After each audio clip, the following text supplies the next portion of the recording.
What's going on, everybody? Who we 186 back again with the Overrated Podcast, episode 93. This is Who we 186, and with me is Traditionalist 101. What's going on, man?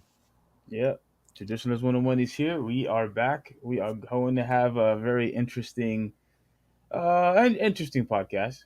I think it's going to be very entertaining with all the crazy stuff that's been going on as far as sports and as far as gaming. So, Mhm. how's your weekend? How Oh, have your weekend has been like, or have you just been working again as always? well, I did work Friday. I was off Saturday, but I had like a bunch of stuff I had to do. But yeah, it was cool. It was cool. Like I did play the open beta for Street Fighter 6. We'll be showing that momentarily, but yeah, other than that, it was pretty straightforward weekend. Yeah, I'm assuming you had a really good time in enjoying the beta. Yeah. I'll talk more about that later. But obviously, when you have two playoff teams kicking ass, it's a crazy weekend. It's not this weekend, but like crazy. Um, it's all just a crazy time. So, actually, my Saturday was kind of interesting. Let me tell you what happened Saturday. Right. So Saturday, I planned on well, one I did finish off paying. I did pay off my Street Fighter 6. I did pay that off. Then my plan was to go to Funky Buddha, watch the hockey game there, and then across the street is the video game bar. So I was gonna hang out there for a little bit and then go home. What ended up happening was the game went to four overtimes, and I went home pretty much after the first overtime, and then pretty much I stayed up for all four periods of overtime, almost five. And then by the time the game was over, it was like 2 o'clock in the morning. So it was like, okay, yeah, I'm not going anywhere. So I'm just gonna sleep after the game was over. So, but that was fun. That was fun. That was fun.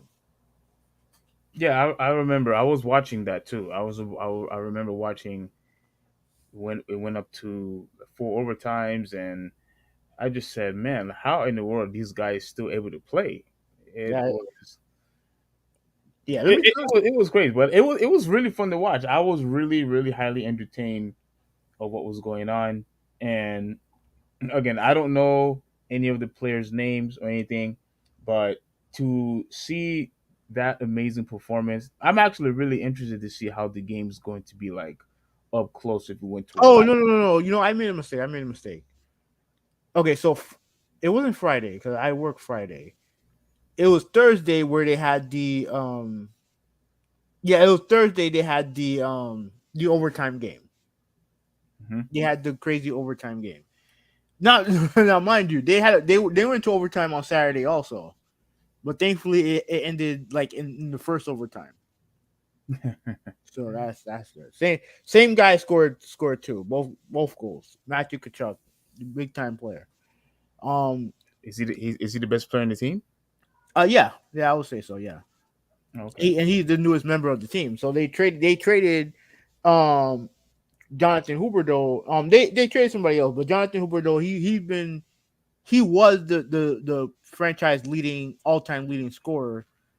And they traded him after last. Remember last year, they were the best team in the league, as far as like wins and points and stuff like that, right? They went to the first round. They won their first round matchup, but then they got swept in the second round Hmm.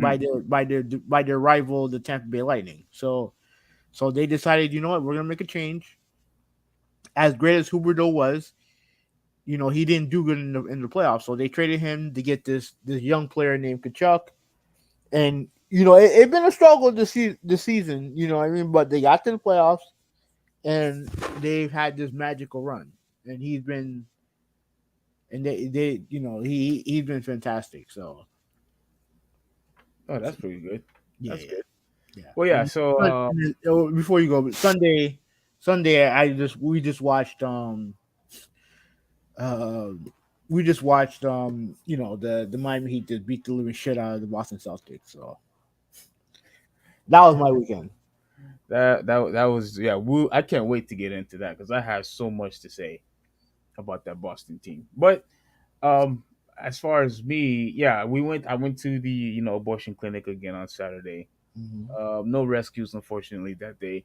But afterwards, we went to the gym, and man, I'm still sore from that workout. Like my partner was pretty much pushing me to lift heavier weights, and man, I was just exhausted. I was exhausted. Like he wanted to keep going. I said, dude, I'm done, bro. Like you are in much bigger shape, much better shape than me. And and then we had to flip this freaking. I think I shared it on Discord Hmm. where I had to flip over this freaking 350-pound monster truck, tire, and it was just so much. It was too much. I was only able to do it. Like I think we had to do it like 20 or 50 feet somewhere and back, and then he wanted to go for another round, and he did. But I said, dude, I'm done, bro. Like, I I was just done, and I'm still sore even now. But even still, I'm gonna go and work out after we are done with this podcast. Well, actually, when the game is over, depending on which one ends first, Yeah. and then I'm gonna go back and try to get and back in my original shape. But I really appreciate how he was constantly pushing me. Mhm. It was really good to have some another person motivate you to keep going and going and going. It's fun. It's fun. Okay. Hopefully one day, my guy, you will do the same thing. Okay. Let's, all right. So let's read some comments before we get started. Malta's in the chat. What's going on, bro? Malta, what's Conspiracy up? agent. How you doing? Conspiracy agent, yo, what's up, bro? And so yeah, I appreciate you. And the cool thing is Steve's been doing this thing where he has taken certain clips from the podcast and made them into individual videos. So props to you. Um, When you rewatched the last podcast, yeah, dude, there are times, Malta, I do the exact same thing, and I'm just there laughing at whether we are arguing with each other or complaining about something or just say something funny. It's really fun. Like I remember, I don't know if you remember Malta, but Hoovie's acting like, oh, that stupid lame joke about empty pool, but yeah, he laughs anyway. That was fun. Good times, good times. he also said never trust Agent Smith. Um, I don't know who Agent Smith is. Who's Agent Smith on I Malta? mean, I know who he is from the Matrix, but I don't know what it means in this case. Joe's in the chat too. What's going on, Joe? He said he's also been exercising. Just is too long and too many sports for me to watch anything. I miss Malta Masters. Okay, well maybe you could tune in at the end if there's too much sports for you. Unfortunately, yeah. And then Rosemary's in the chat. How you doing? What's I going will on? have a child someday, maybe. Oh, okay. Because it's your shirt. That's why. Oh, okay, cool. And And then you said, and I know Hoovy skipped this on purpose on Malta, because but I don't want to. Hoovy 186 skipped your comment on Mhm. purpose, but I'll read it. And you said abortion is unacceptable, and I 100% agree. And and this is what I also said to Hoovy and to the other guy. I I'm said, not. I don't want to I get into. I don't want to get no, no, into. no, no, no, I'm talking to Malta. I'm not talking to you. I'm talking to I Malta. you're. What I said, now don't interrupt me. What I said that it is really get exhausting whether if I'm arguing with Hoovy or the other guys, Joe Jabanis also. And I said to myself, you know what? Instead of just arguing, with people or arguing with people on Twitter, what I decided to do is step up to the plate and see if I could make a difference in somebody else's life by actually going out there and letting, whether it's a couple or if it's, a female that's by herself trying to get an abortion, I let her know that, hey, we are here to help.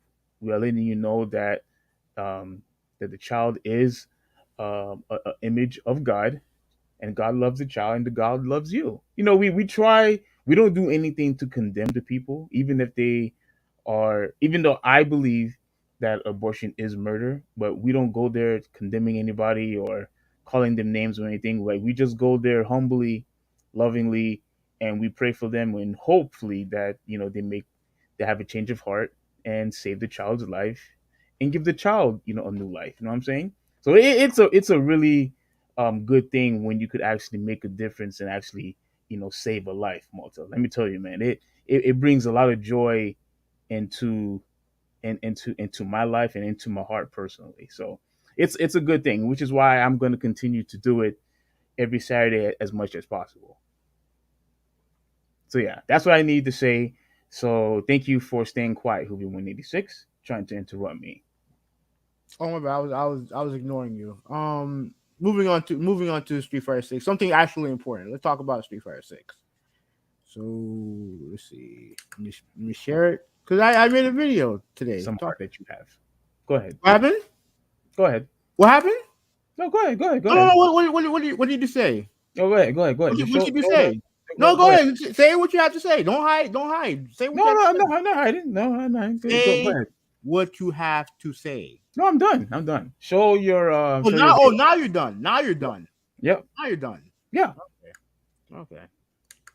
Okay. So let's actually talk about something that's actually important. Street Fighter Six. Like I said before, Street Fighter Six. Now I made a video, right? And we're gonna show you that video right now.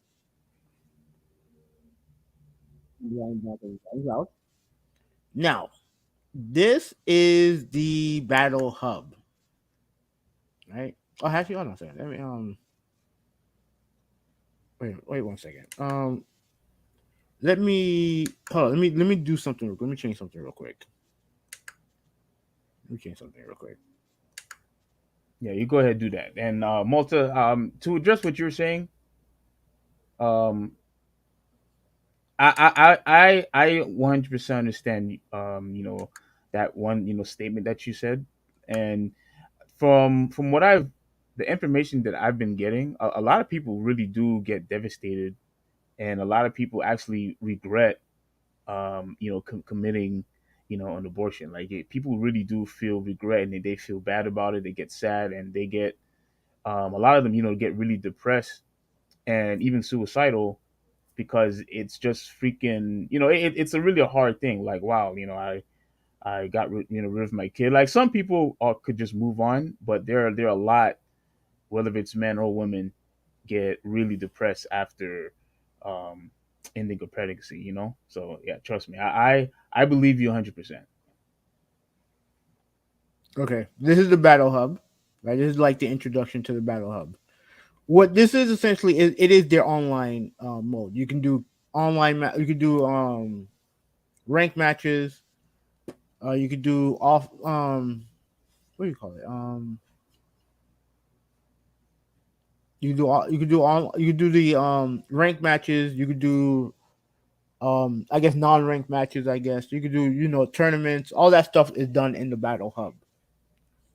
As you can see, as the thing loads, as you're introduced to this person, and this is technically this is my avatar, but they don't give you too many options going on, and all the stuff that you earn, you do that in the World Tour mode. Yeah, so this is pretty much the Battle Hub. You can walk around, interact with other avatars and all the other stuff. Now, let's see. Let me get to the That's a very moving on. interesting character.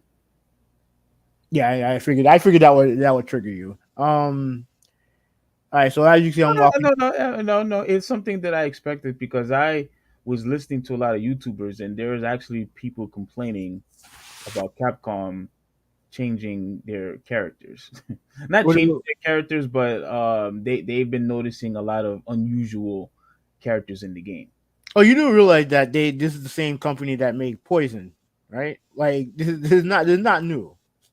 Yeah, man, Poison is no longer trans anymore. Hope you know that. Uh, they can say what they want. It is what it is. So it's crazy now. Since it's no longer trans because they changed. Now you're okay with it, Yeah, but Yeah, of course. Yeah, hypocrisy at its finest. Anyway, this is yeah, this is my gameplay. Now, the thing that I wanted to address, right? This is really the main thing that I wanted to address in the video, right? First of all, the game is beautiful AF, right? It's a gorgeous game, right? The one thing you can notice is the when like obviously you can't tell when they're fighting, but when you stand still, especially in this stage, you can see the wind blowing your clothes. Like it's just the way it's done is just crazy awesome. yeah. I see it blowing at that flag and everything. It looks definitely realistic. I always appreciated when games do that. When you see the wind blowing and then you see the trees and the grass. I always thought that was really fascinating. Just to watch. But even when you just leave the game stationary, you watch the background. It just you really appreciate the graphics and the art stuff. You know what I mean? Yeah, yeah. So right now I'm Luke right now, and the one thing that you need to notice when you are playing this game online, right? Especially when as you get on and on and on, notice the icon at the right. I wish I can get rid of this. Hold on, let me see if I can make this bigger. Oh, you want to get rid of the logo? Yeah, that little the title thing right there. Oh, I don't think I can. Uh, yeah, I don't think I can. But there is a part where okay, if you can see it right here, let me pause.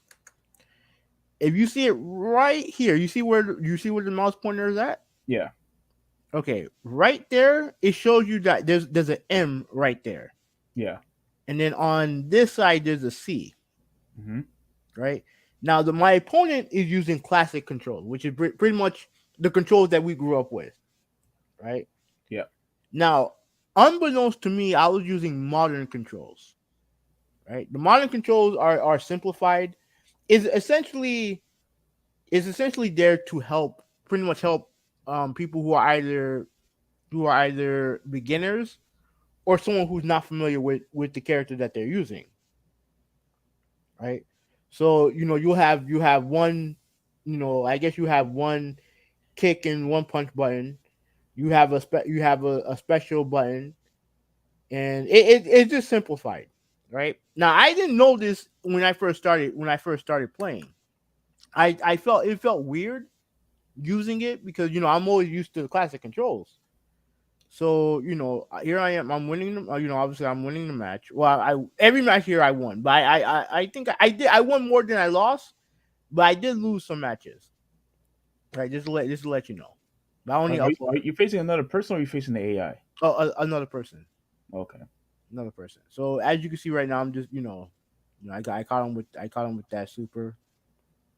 And the thing that I wanted to say when it comes to modern controls, I understand why they're in the game, right? I understand why they're in the game, and I will say that for a character that you're not familiar with, it's a control scheme that I actually would use. Like with Luke, I've never used Luke until like at least until the beta came out, right? Until Hmm. the first beta came out. So I'm still not familiar with him. Now you can see here I'm just I'm walking around, like a hurdle and all that stuff.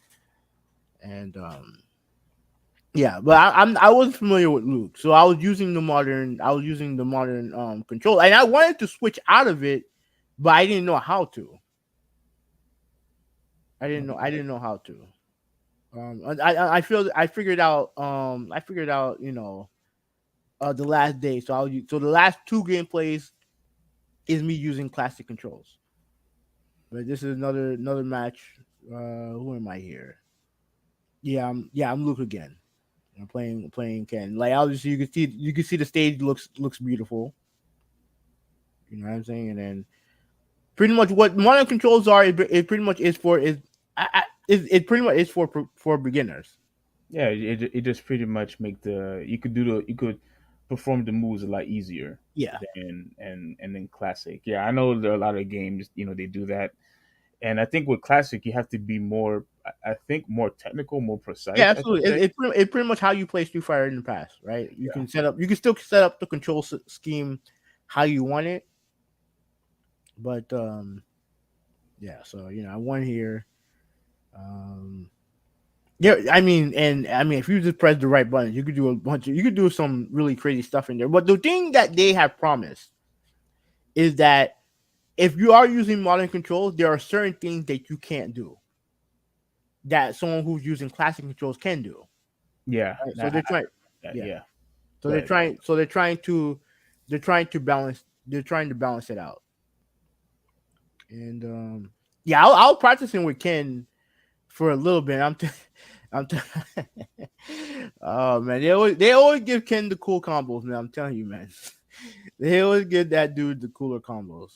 I didn't. I thought there was more than two. Isn't there another option? There's a classic, modern. I thought there was another one that makes it even really easier for you. Damn, I don't remember. I think you are right, but I don't remember. I don't remember. Yeah, because I remember looking it up, and that one is like for like real beginners. I think it is, and you just for a couple buttons you do a lot of different specials and whatnot. Mhm. I have to go back and make sure to see if I'm right. But with this game that's coming out in a really fairly soon, it's I Two mean next weeks. month. Um, yeah, in 2 weeks, and June. Yeah, I'm definitely looking forward to the game. When I was playing it, when we were all, well, you wasn't playing it, but when I was playing it at Yoshi's, I mean at Souls, my goodness, like I just wanted to just keep playing and just practice and just get good at the game, learn all the different mechanics that they The put. game feels fantastic. I love the way the game feels. Yeah, it feels fluid, it's smooth, and man, the controls is just outstanding. So I appreciate what Capcom is doing now. The what's the one thing that I'm still worried about? Like I remember I was nitpicking about something, and now I can't remember what it was. Was it But when the graphic the splash damage? yeah, I thought it was probably a little Oh yeah, like even like something like that. I thought it would yeah, be a little too much, but I think it's something that I shouldn't it shouldn't really bother me or hinder me while I'm playing the game. At least I don't think so. Because I felt the same way. A lot of people felt the exact same way when they introduced that in Street Fighter 4, yeah, and it really did turn out not to be a huge problem. yeah. And you can do that in this game too. Yeah. You can do that in this game too. Even though I don't do it here. I know there was one. I think there was a Ken that was trying to do that to me, but I don't think he ever landed. Oh, okay. So so I'm because modern controls really help with Chun Li and they help with Jiri. Jury. Yeah, I don't. Jury doesn't really. Jury's not that hard to use. At least I don't think she is. yeah, but I don't know her moves. I don't know her move set though. Oh, okay. That's the thing. I don't know. I don't know her. I don't know her move set. Like Chun Li's, hers is always changing. Game to game. You know what I'm saying? So yeah. So So Well, I mean, to be fair, a lot of the characters in Street Fighter Five has changed a lot. yeah, Like Vega when Street Fighter Five, where he wasn't really a charge character anymore. Um, who else? I know Bison. They made a lot of, but Bison. You know what? Bison is another character. I think we talked about this before, where they actually made a lot of changes to him too, especially in Alpha. yeah, Like that dude was completely different, yeah, depending of the isms that you had chose. Like he played a complete different character, and so I do agree with you that Chun Li has been changed over the years, but I do think other characters, slightly at the very least, like Bison has been changing also, yeah. and even in five. So yeah. Oh, FYI, go to my channel if you're watching. Go to my channel and give me a thumbs up. All right. Oh, about this video. Yeah. Was there commentary in this video? No, fuck no, no, Oh, no, no. Oh, you mean like the commentary they have in the game, or me talking about the game? you talking about the game? No, no, no, no, no, no, no. I figured I would do it on the podcast. So and I really own. Hmm? The commentary that's in the game. Did you try it out? No, no. I'm never. I'm not. That's not happening. Oh, wait a minute. So you're not even gonna do it? You're not even gonna try it? Okay, No, no, no, no, that's interesting. That's interesting. That was my other, complaint. But I was happy that you could turn it off. Like if it was something that was on permanently, I wouldn't have been happy about that. Yeah, But you the could fact turn. Yeah, you could turn that off. You could turn that that off. okay, that's good. That's good. Yeah. So all right. So Mortal Kombat. This is from Mortal. Mortal Kombat is cooler. Um, let's see. Ryan's in the chat. What's going on? Who's better at Street Fighter, me or Steve? Steve. Steve's better. Yeah, he's better. Uh, Yeah, but Hoovy was grilling me on Moto. Yeah, he was. He uh, definitely was. And as far as you saying Mortal Kombat is cooler, I'll be strictly honest with you. If I had to choose between Mortal Kombat, Street Fighter, or even Tekken for that matter, I really wouldn't know which one to pick because the art style to all three is very different. But yeah, Street Fighter. hmm? I'm picking Street Fighter. Over Tekken, Well, I mean, not over. That's a more difficult discussion. Like between Mortal Kombat and Street Fighter, yeah, I'm taking Street Fighter. as far as which one looks better as far as graphic goes. I'm talking about which game is better. Oh no, no, I'm just. I think we're just talking about. I think when Malta said Mortal Kombat is cooler, I assumed that he was talking about the way it looks. Okay, Street Fighter is a better game. Well, I mean the competition between the two, the rivalry has always been great in my opinion. Like That's fine. That's fine. Street Fighter is better. no, no, yeah, I agree. I don't think Mortal Kombat is better than Street Fighter. I do believe though that Mortal Kombat. I'm really surprised how well Mortal Kombat has That's been. why I'm jury in this video. Yeah, I'm really. I have been very impressed how Mortal Kombat has been over the years, especially when they went to a new direction when Nine came out. That's when I'm like, wow, this is like revolutionary. I really appreciate that they went to somewhat of a different route. So I could still appreciate the whole Mortal Kombat franchise as a whole. But as far as I do too. I do too. I do too. Go ahead. Go ahead. but as far as which one looks cooler, I really wouldn't know. I would have to like have them all side by side. I wouldn't really decide. I wouldn't know which one to choose. It would be a huge dilemma for me. So if I had to choose, I think if I was forced to choose, I think Tekken probably looks the coolest out of all the three. Uh, what the heck is that? Is this running around crap? I thought Street Fighter, you just fight, you just run left or right. Oh, he's talking about when you were your creative character and you was walking around and stuff. Okay. Yeah, I think you might. I think you should explain that to him. They better use a classic controller. You're not going to Uh, explain it to him. I mean, I don't know. It's hard to. It's. I don't know if you meant like control as an actual controller or just control scheme. Yeah, I prefer to use classic controls, but No, no, he's talking. He's asking you what were you doing running around. He didn't understand what that was all about. no, When it's you just that's the battle hub. Like you go around you pretty much you're pretty much online. It's like an online it's literally like an online battle hub pretty much where you go around, you challenge people to fights and stuff like that. And I you I I remember. Correct me if I'm wrong, but I could have sworn I remember you didn't really like games that did that. Like because I remember you complained of Need for Speed Underground did something similar to that. I underground think you complained, huh?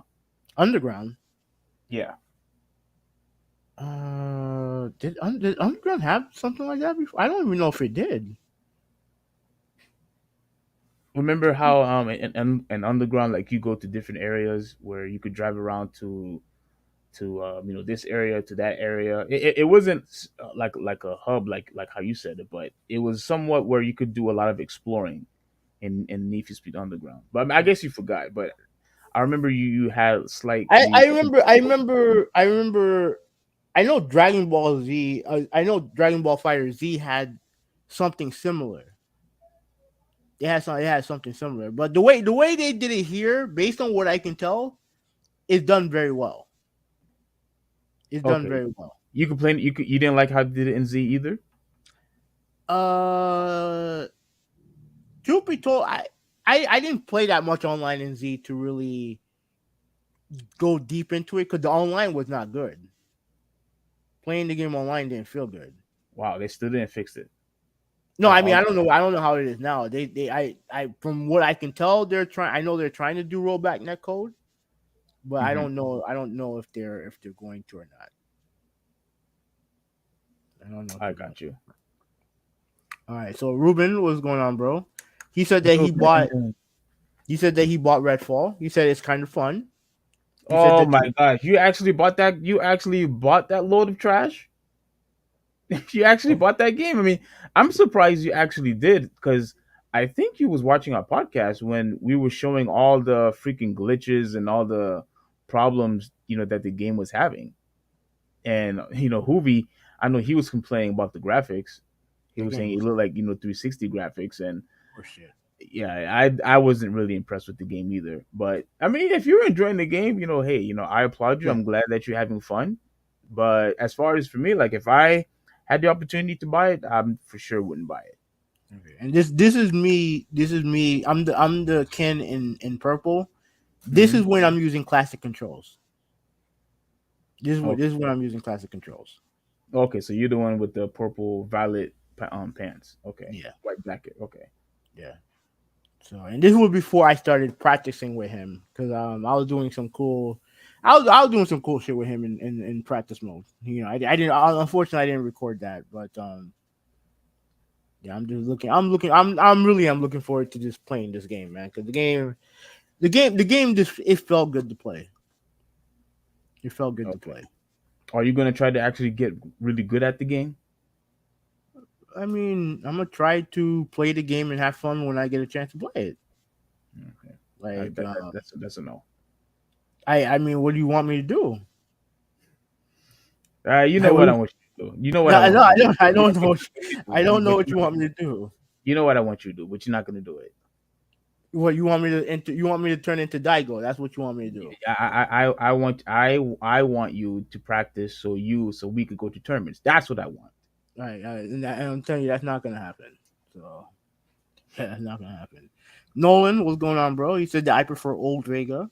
And you see that was the very interesting thing though, because Vego is actually one of my favorite characters to use, Mm-hmm. even though he is a creep and he's the guy is just weird. Like if you read some of the Street Fighter comics, oh my gosh, the guy's just he's an awful human being. But I I really had a hard time with Vega on Street Fighter Five because he wasn't a charge character. But from what I've heard, so many people really appreciate the fact that they changed that Capcom changed his controllers his controls because they say it actually made him more, I guess, more stronger. I guess like he was I don't just know. more I capable. don't. I can't think of one Street Fighter esports guy who used Vega. Like, I don't know what his tier is when it comes to the Street Fighter Five tier. But Hmm. I saw very few pros using Vega. Yeah, Vegas is just one of the characters that people just don't use. Like you really have to be extremely precise, with his moves. You have to be very like you have to know exactly what you're doing. Like you have to make sure you don't get yourself trapped, in the corner. Like you got to be really good, with Vega. And plus, he's a weak character. Like you could cause so much damage, into that guy, like easy. Like to know when to actually throw your opponent when he's jumping off the wall and everything like that. He's very hard to use, but I was just constantly practicing with him, and I got really good with him. And the reason why I was able to beat so many people is because they never really fought a Vega player, so I always had the advantage. Okay. Okay, yeah, that makes sense. You see that little combo I did right there? Right, did the kicks to the special? Let's rewind Yeah, that. Let's rewind that. Okay. I got caught right there. Even though I did the parry, I got caught right there. and you could And parry anytime you want. pretty much, yeah, but it does burn your meter, so you gotta be careful with that. The meter, the one at the Just bottom the, screen, right? no, the one on the top screen, the one underneath your health bar. Hold on, let me see. Let me. Okay, so the one in the health bar. Okay, You, explain what. the health bar and the bottom bar. If you don't mind. Oh yeah, sure. Let me rewind back. All right, so all right, so in the bottom part, that's pretty much is your special meter on the bottom, Okay, to right? You do see all where your it says, supers, right? mm-hmm. Okay. It has three specials. Each character has three specials, and three. You have a level one, a level two, and a level three. Your level three is obviously the most impactful one, Mm-hmm. right? And pretty much that's all this gauge is there for. That's the only thing is used for your special gauge. Yeah. On the screen on the meter just below your health bar, that's your heat gauge. I guess that's what I don't know if I don't know if it's called heat gauge, but that's your gauge right there. That's how you do parries. That's the gauge that dictates parries, impact drives, impact rushes, and your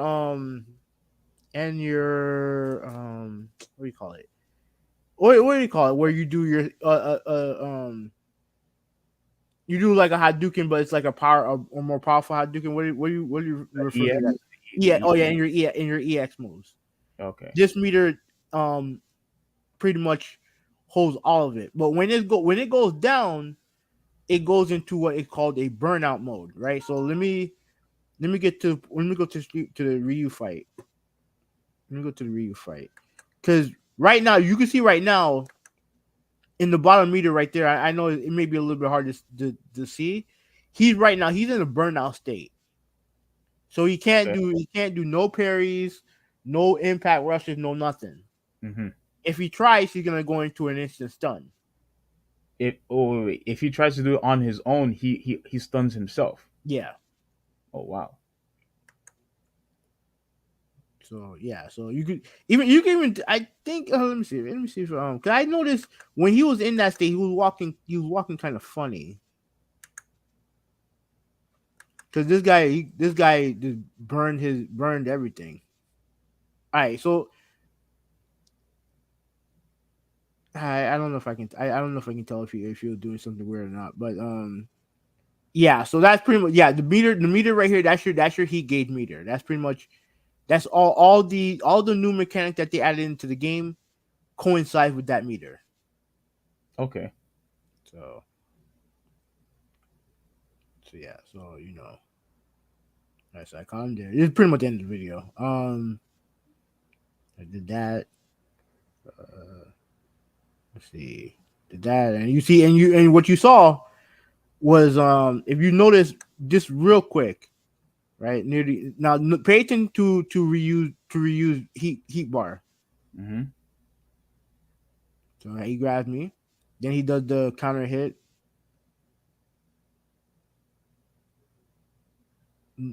Yeah, notice what happens. It says empty, right? Yeah. Yeah, it went empty. So right now he can't do any of the special mechanic that he can do. Right. He's in a vulnerable state, and if he tries to do it again, then he's gonna burn out. Nah, that's pretty cool. Yeah, I personally I try not to use it so often because obviously I don't want to burn meter, but I do like what they did with with that mechanic. I do like what they did with it. I think it's very very cool how now the supers that you use because remember I forgot how it's like in Street Fighter Five, but in Street Fighter Mm-hmm. Four, remember you have your super on your bottom screen, Mm-hmm. and obviously you have your You had the rage, ultra, and you had and your rage ultra. and ultra. Yeah, Yeah, but and your super, you won't be able to do your super if you do your EX moves, like because obviously you will absorb your yeah, resources. yeah. So and you don't have to worry about that on this one. It seems like No, you don't. yeah. No, you don't. It opens up more combinations. But if you overdo it, then you can get severely punished for it. And do you have to uh what do you call it? Do you have to oh man, what's the word? Like okay, the one that was right underneath your health, right? Mm-hmm. That was right Yeah, underneath the, your the, health. the, the, the heat gauge. I think they call. I don't know if it's I might be getting it confused with Street Fighter with Tekken 8 because they have the heat gauge. they have something called a heat system also. Hmm. But yeah, go ahead, continue. Did they bring any of the older mechanics from Street Fighter Five?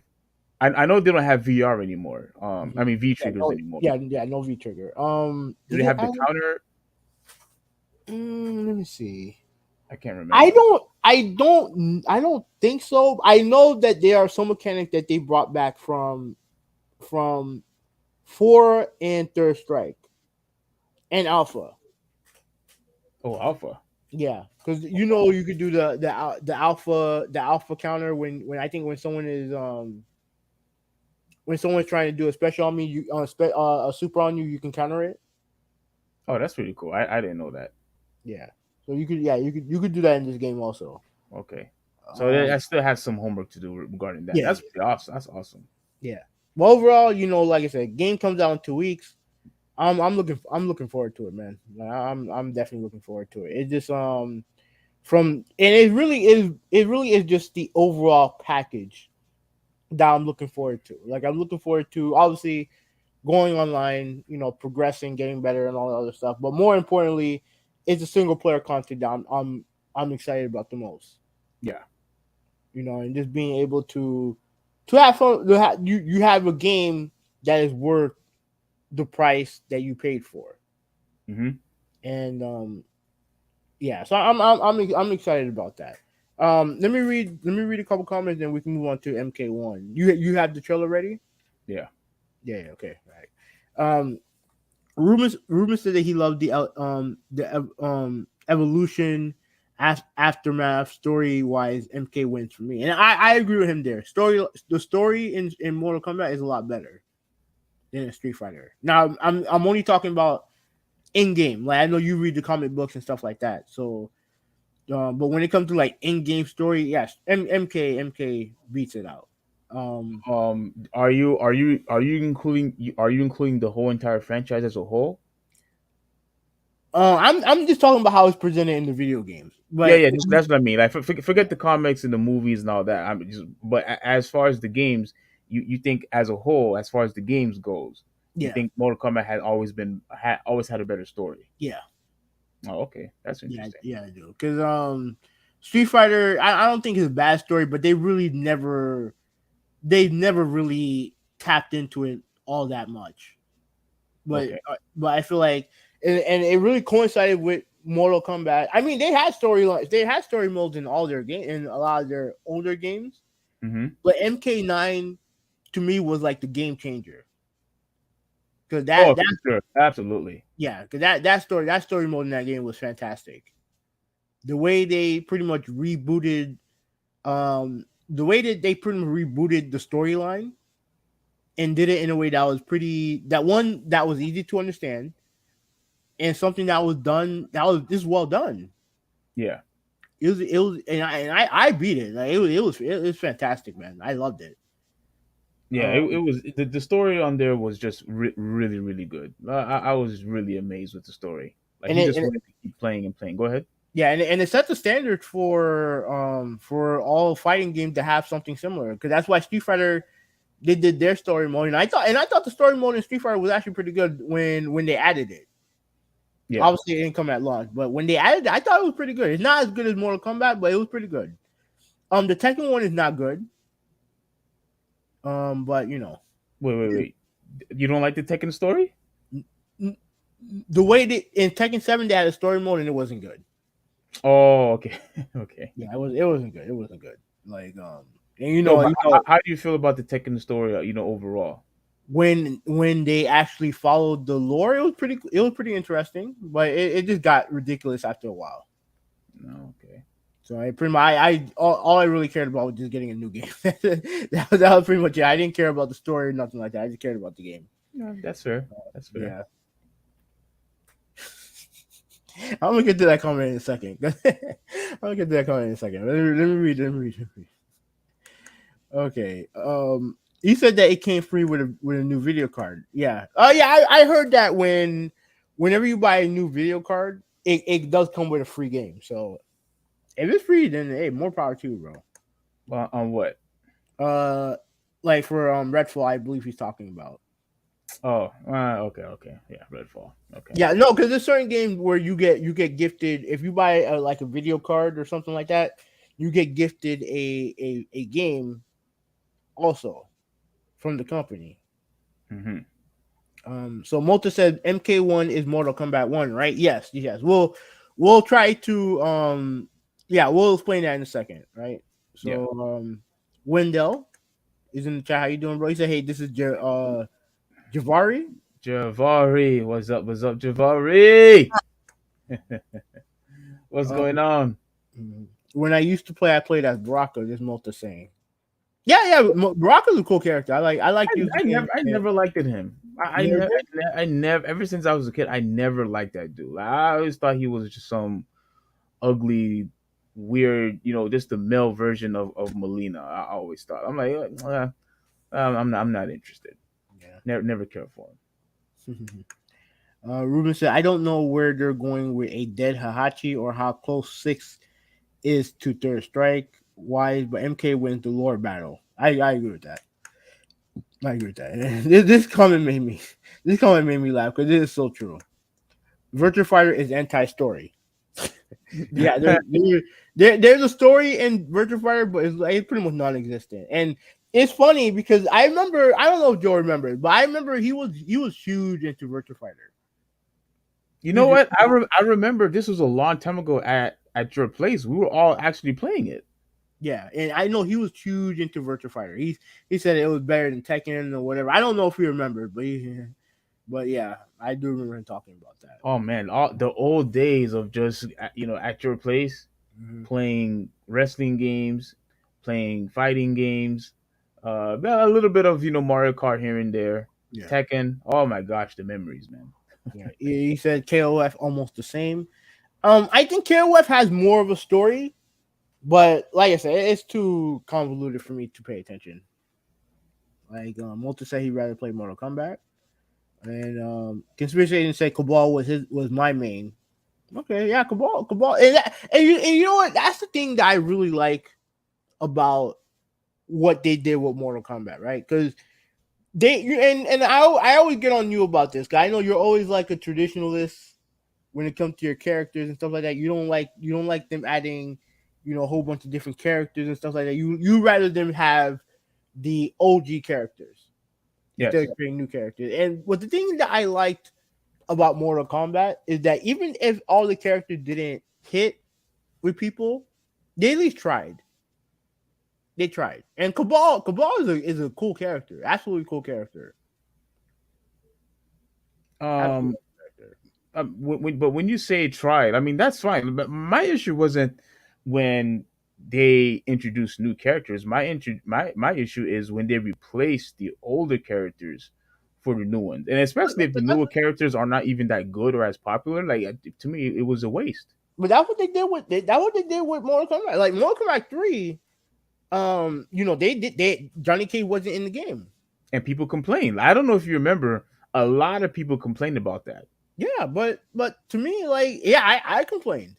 Yeah, I complained too. I thought he was such an awesome character, and then you get rid But of him. Like I got pissed off. based on the lore of the story, he died.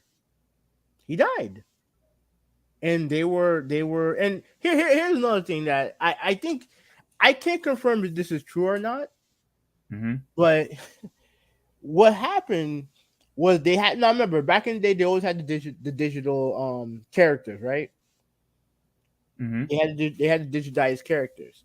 And there was another fighting game that came out that had the same look as Mortal Kombat or whatever. I forgot the name of the game. Now one Eternal of the Champions. no, not Eternal Eternal Champion. It was different. It was something completely different. Killer Um, Instinct. no, it wasn't Killer Instinct. I don't remember the name, but it definitely wasn't one of those other. It wasn't one of those other. It wasn't. It was an obscure fighting game. It's similar to Mortal Kombat. Yeah, as far as like the art style.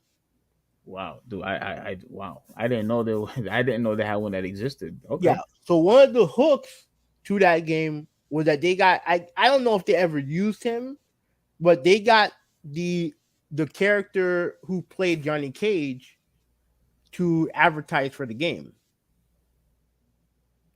Oh And yeah. and based on what I based on what I can tell, that may be the reason why they didn't use Johnny Cage in the next couple of games.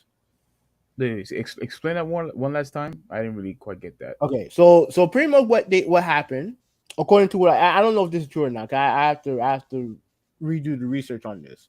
The reason why Johnny Cage wasn't used was because they decided, since they didn't want to, I guess they didn't want to replace Johnny Cage. They eventually did replace him, but the reason why they killed him off was because they didn't want to reuse the guy's image because he was advertising for another game. Oh wow, wow! Yeah, so they I didn't decided, know that. yeah, so they decided, F this, we're just gonna kill Johnny Cage and that's not use your image anymore. Okay, Yeah, so makes sense. cause when Trilogy came out, they brought back Johnny Cage, but they didn't bring back the. I don't think they brought back the original look of Johnny Cage. They just had a new Johnny. They pretty much just had a new guy playing Johnny Cage. Hmm. So yeah.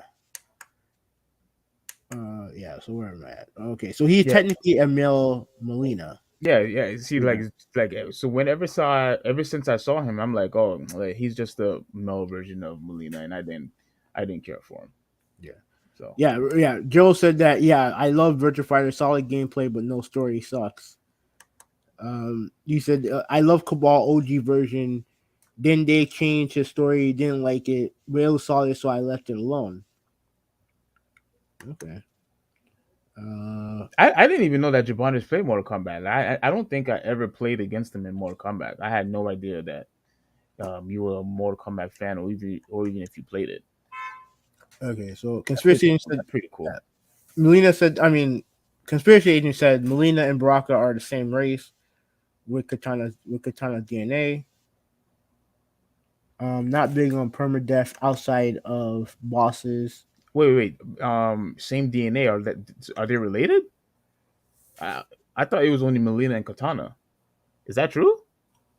I think they're the same race. I don't know if they're related or not. Well, I know the ethnicity or whatever they came from. I thought, yeah, it Mhm. was probably the same, but I didn't know they had the same DNA. Yeah, Okay. I didn't know, but I mean, Mortal Kombat One. I hopefully will explain it. So, yeah. Okay, so Ruben said right here he advertised for crap MK clones. Yeah. By any chance, Ruben, you know the name of that game? I'm really interested to know what in the world were he trying to advertise. Yeah. All right. So while he was Oh, you have another one. yeah. Okay. So Okay. conspiracy said that she's a clone of Cortana and Baraka DNA. Okay. Okay. Conspiracy agent. Does any of the games actually explain that, or is that something where you have to go from another source, like a comic or something like that? Because I don't ever recall the game explaining that. Do you? No, no. Yeah, I, I, I I never probably knew I that. probably skipped over it, but yeah. Well, they did have a lot of Mortal Kombat games, so we probably skipped over some of it. Yeah, Yeah. that probably happened. Yeah, that's All right. great. So yeah. So show the trailer so we can talk about it real quick. Okay, so here we go. We are moving on to the next game. That another game that's going to be coming out really soon. Well, I shouldn't say really soon, but it's coming out this year, and it is Mortal Kombat. So I could put the volume up, right? Yeah, that's fine. Joe says fucking Steve don't know shit on Mortal Kombat lore. Um, I mean, look, Jabanis could say whatever he wants. I don't really play Mortal Kombat all that much. Now, like again, I read some of the comics. Like I have one of the comics for Mortal Kombat because I wanted to know the whole history behind it, but I just can't find them all. Like they're just pretty much impossible to find. Like you probably never noticed, but I always like to whenever I'm a fan of a game, Mm-hmm. like Street Fighter is a perfect example. I really want to know the ins and outs of the whole entire story because I know the game is not going to explain everything. And the same way that's why I recently bought Lost Planet because I'm a huge fan of the franchise, even though they don't make it anymore. So I bought the comic for it, and I'm going to continue to do that because if I'm going to be a fan of a game, like I really want to know the ins and outs of the story. But Mortal Kombat, I just can't find them, so I'm not going to know all the ins and outs. And I highly doubt that you know all the ins and outs of Mortal Kombat franchise also. So keep talking your crap, but I'm pretty sure you're in the exact same position. Yeah, I did. Do me a favor. Repeat what you just said because my internet took a crap. Who, me? Yeah, repeat what you just said because my internet went bad for a little bit. All I pretty much said was that I'm pretty sure Jabonis is in the same position because I highly doubt that he bought any of the Mortal Kombat comics, and I highly doubt that he played every single Mortal Kombat game to know the whole ins and out of the lore. But if he does, cool, kudos. But I don't necessarily think you should talk crap about it. But go ahead, you could continue to curse like you like to do, like who he likes to do. Also, go ahead. All right. So you're gonna show the? Can you put the? Can you put the? Can you put the trailer in full screen so people can see it? Yeah. Okay. So pretty much, this game is going to be coming out later It is on this time. year. September, right? Hmm? September, I think. Yeah, I think so. Yeah. Time to wake up Now, to a new reality. based on what I heard, because I To a didn't know this, blank canvas. Go ahead. I didn't know this. I didn't know this coming out of it, but apparently this is a reboot, but this is based off of the events of what happened in Mortal Kombat 12. Because the guy who became the Thunder God now, I guess you could call him the Fire God, is Liu Kang now. Yeah, but the thing that's confusing, 12, 12. Why is it going back to 1 though? That's the confusing thing. I think based on what I can tell, based on what I remember, I guess Liu Kang reset the universe, I guess. Okay, so before we continue, so he pretty much did the exact same thing what Raiden did in Mortal Kombat 9. Yeah, I think so. But the problem is I didn't play through it, so I don't know that for a fact. But based on what they're doing here, it seemed like they did. Okay, so yeah, so he pretty much did the same thing. If what you're saying is right, then yeah, he pretty much did the exact same thing what Raiden did, or Raiden, whatever you call it. Yeah. Canvas that I have painted in with warmth and peace. In my new era, the choice is yours. Whether to live in quiet serenity or Raiden, bloody strife. Katana. To dwell in joyous prosperity or bitter rivalry. You can face each other as sworn enemies or united as brothers. I had to stop it right there. Because I was having a smart discussion with a couple of people regarding that one little saying, what he said about maybe being rivals. Mm-hmm. Something tells me if that holds true, there's going to be some. The first thing that came to my mind was that we was probably going to have something like a Tekken tag, type of thing in the game, because I was really trying to dissect and figure out what did he mean by being by pretty much being allies. Like I that had to have mean something within the game itself. You know what I'm saying? Well, the thing is that it explains it. It explains it in the FAQ, which I'm gonna read in a second after the trailer. All right. But a storm is brewing, and soon you will discover that even in this new era, one constant remains: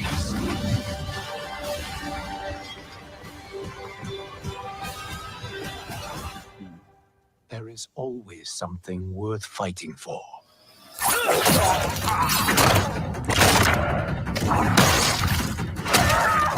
Dude, that was brutal. I remember I actually squinted my eyes the first time I saw that.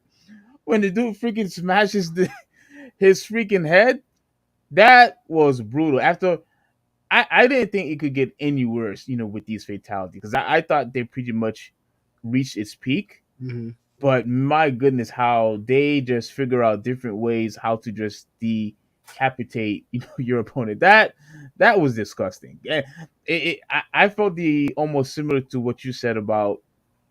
I can't remember. I can't remember who the character was, but you said there was one finisher that really rubbed you the wrong way. I think it was the chick with all the bees. I believe it was. Like Oh he's yeah, that one was bad. Ugh. Yeah, that was yeah, bad. yeah. That was nuts. I have to see. I have to see that again, real quick. That even in this new era, one constant remains.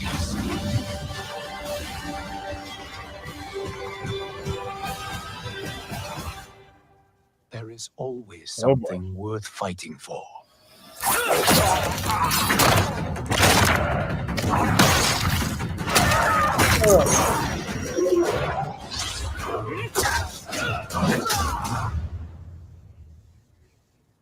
You have chosen to defy peace.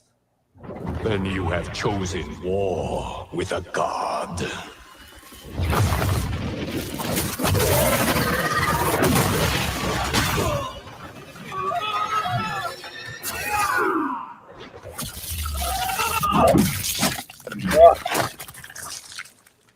Bro.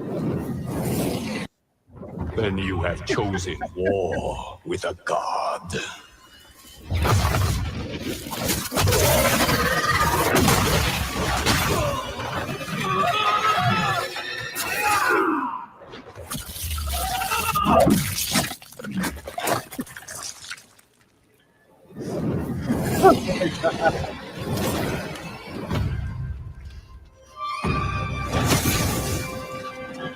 Bro. Oh my goodness, man. That's just disgusting. Are you gonna pre-order the game? That's the thing. I don't know yet. I don't know yet What's the deal? because I'll be frank. I I I I didn't hate 10, but I wasn't that big into 10, and I was that much not into 11 either. So I need to see gameplay. That wasn't gameplay. That was CGI. Looks insane. I don't think the game's gonna look that far off from what it is, but I need to see gameplay. I need to see what they're going to do when it comes to mechanics. Well, Because I think the reason why I'm actually surprised from what you're saying is because I think overall, as far as the overall franchise, I think you could trust the game to be good. Similar, with Street Fighter, like, you know what I mean? Like no, even if I don't even have that. I don't have that same relationship with Mortal Kombat. oh, you don't. No, I don't. Oh, Because okay. I'll be frank. My favorite game in the franchise is Mortal Kombat 9. Yeah, me too. Me too. It's 9, and then after that is 2, then the original, and then all the way down this trilogy.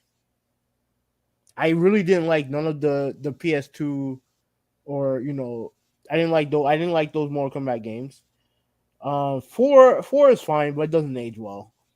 Um, three is fine too, but like I said, it's not as good as 2. And I mean, I have to see how it looks. I have to see how the gameplay is. Now I know my nieces are gonna are I'm gonna buy for I know that I'm gonna buy for my nieces because they love the game, especially the middle one, the middle child. She loves it, so I'm definitely gonna buy it for them. Me, I have to see gameplay. Wow. All right. I have to see gameplay. Okay. Big shocker. I thought for sure, especially after watching the trailer, that you'd be all in, for the game. No, I have to see gameplay. I have to see gameplay. Let me read some comments because Joe has a response to you. I'm just wondering when the hell are they gonna add the mask, Blood Rain, and Manic Cop to guests in Mortal Kombat? They fit the game perfectly. I think from what I heard, I think the leaked characters, guest characters, have already been leaked. You know who they are? I know one name I heard is Homelander from the boys. Right, yeah, that's what it's called, right? Yeah, Homelander. Yeah. Yeah. So Homelander. I don't. I. That's the only one I can remember right now. So I don't know. We'll see. We'll see. But they have to be Warner Brother properties, and I don't know if the Mask is. I don't know if Blood Rain is, and I've never heard of Man and Cop. But Blood Rain would definitely fit in the game. I think she would definitely fit in the game for sure. Absolutely. yeah, but yeah, but is she a Warner Brother property though? Mm. That's the thing. I don't know. Okay. All right. Multa said, "I don't like comics or books. I'm already too smart to read." I mean, it's fine that that you don't like them, but again, when and this goes for movies too. You're not going to get the whole backstory or the whole lore. I should probably say when you play the games or if you just watch the movies. Like you have to know all the ins and outs.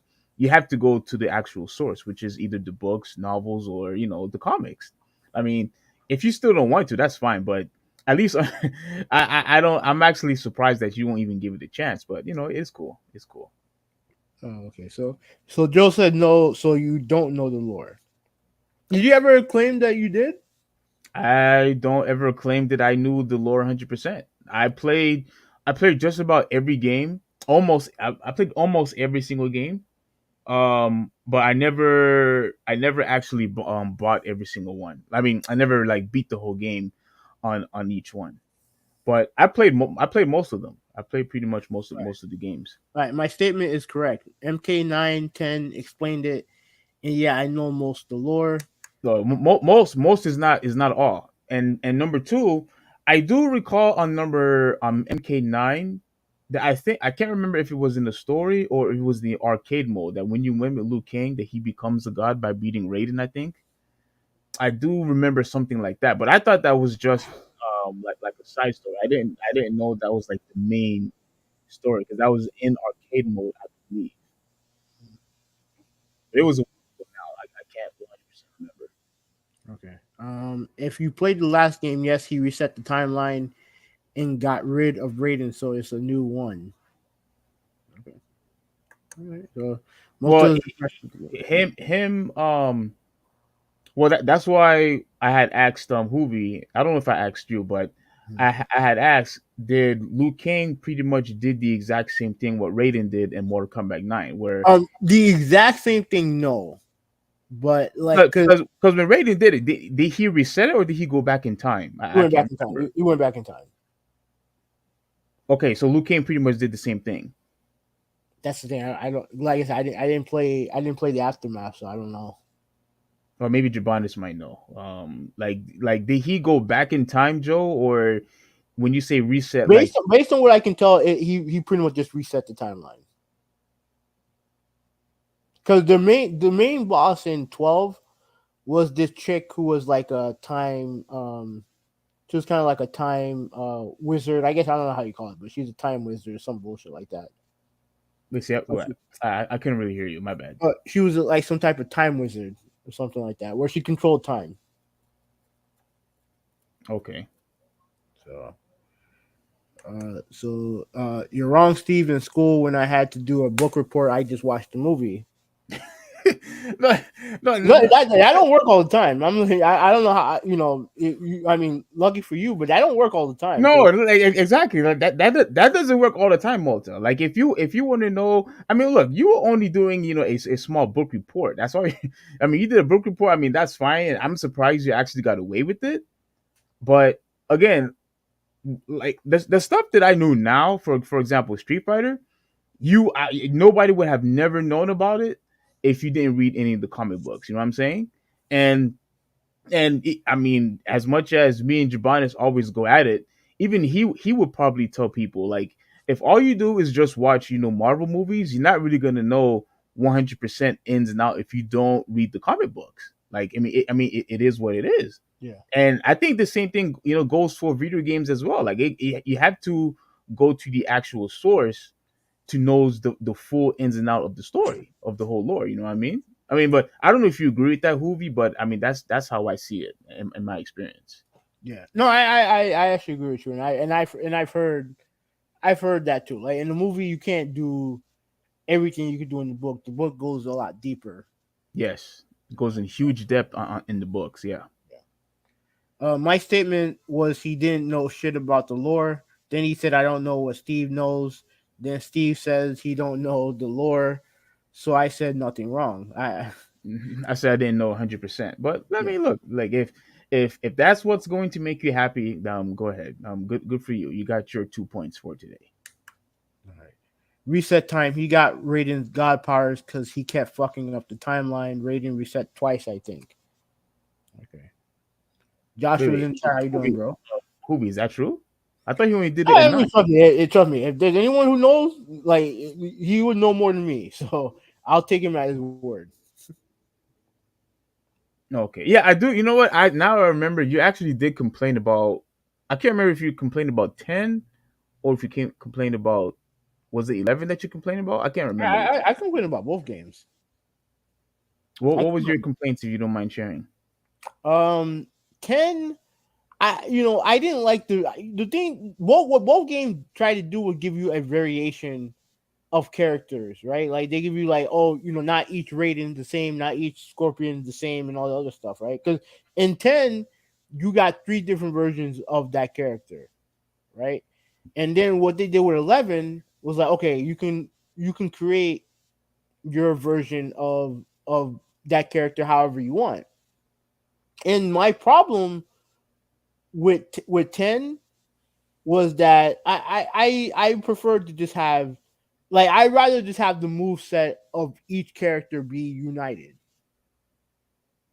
I don't want to have to pick a different variation of said character. I kind of want the character to be, regardless of whichever one I pick, I Hmm. want him to have all the same moves because they all, each variation had a different variation of moves. Well, I mean, some games, have done that over the years though, where Yeah, each character, was different. Like how we just talked about with Street Fighter Alpha. yeah, This is not like nothing new, so I'm actually yeah. surprised But that was a this complaint. is every character though. That's the problem. Every character had this variation. And Alpha, it was only like three characters that I can think of off the top of my head: Bison, Chun Li, and what's that dude's name? Shit, what's his name? Crap. The guy with the size. Sodom. Yeah, yeah. Sodom, right? Yeah. And 10, it was pretty much every character had this variation. And to me, I would have preferred it to be unified. Now, my problem with 11 Hmm. is that, you know it was microtransaction heavy, and in this game's going to be transaction microtransaction heavy also. And it was unlocking different clothes items and colors and all that stuff. You had to play the game forever in order to do that.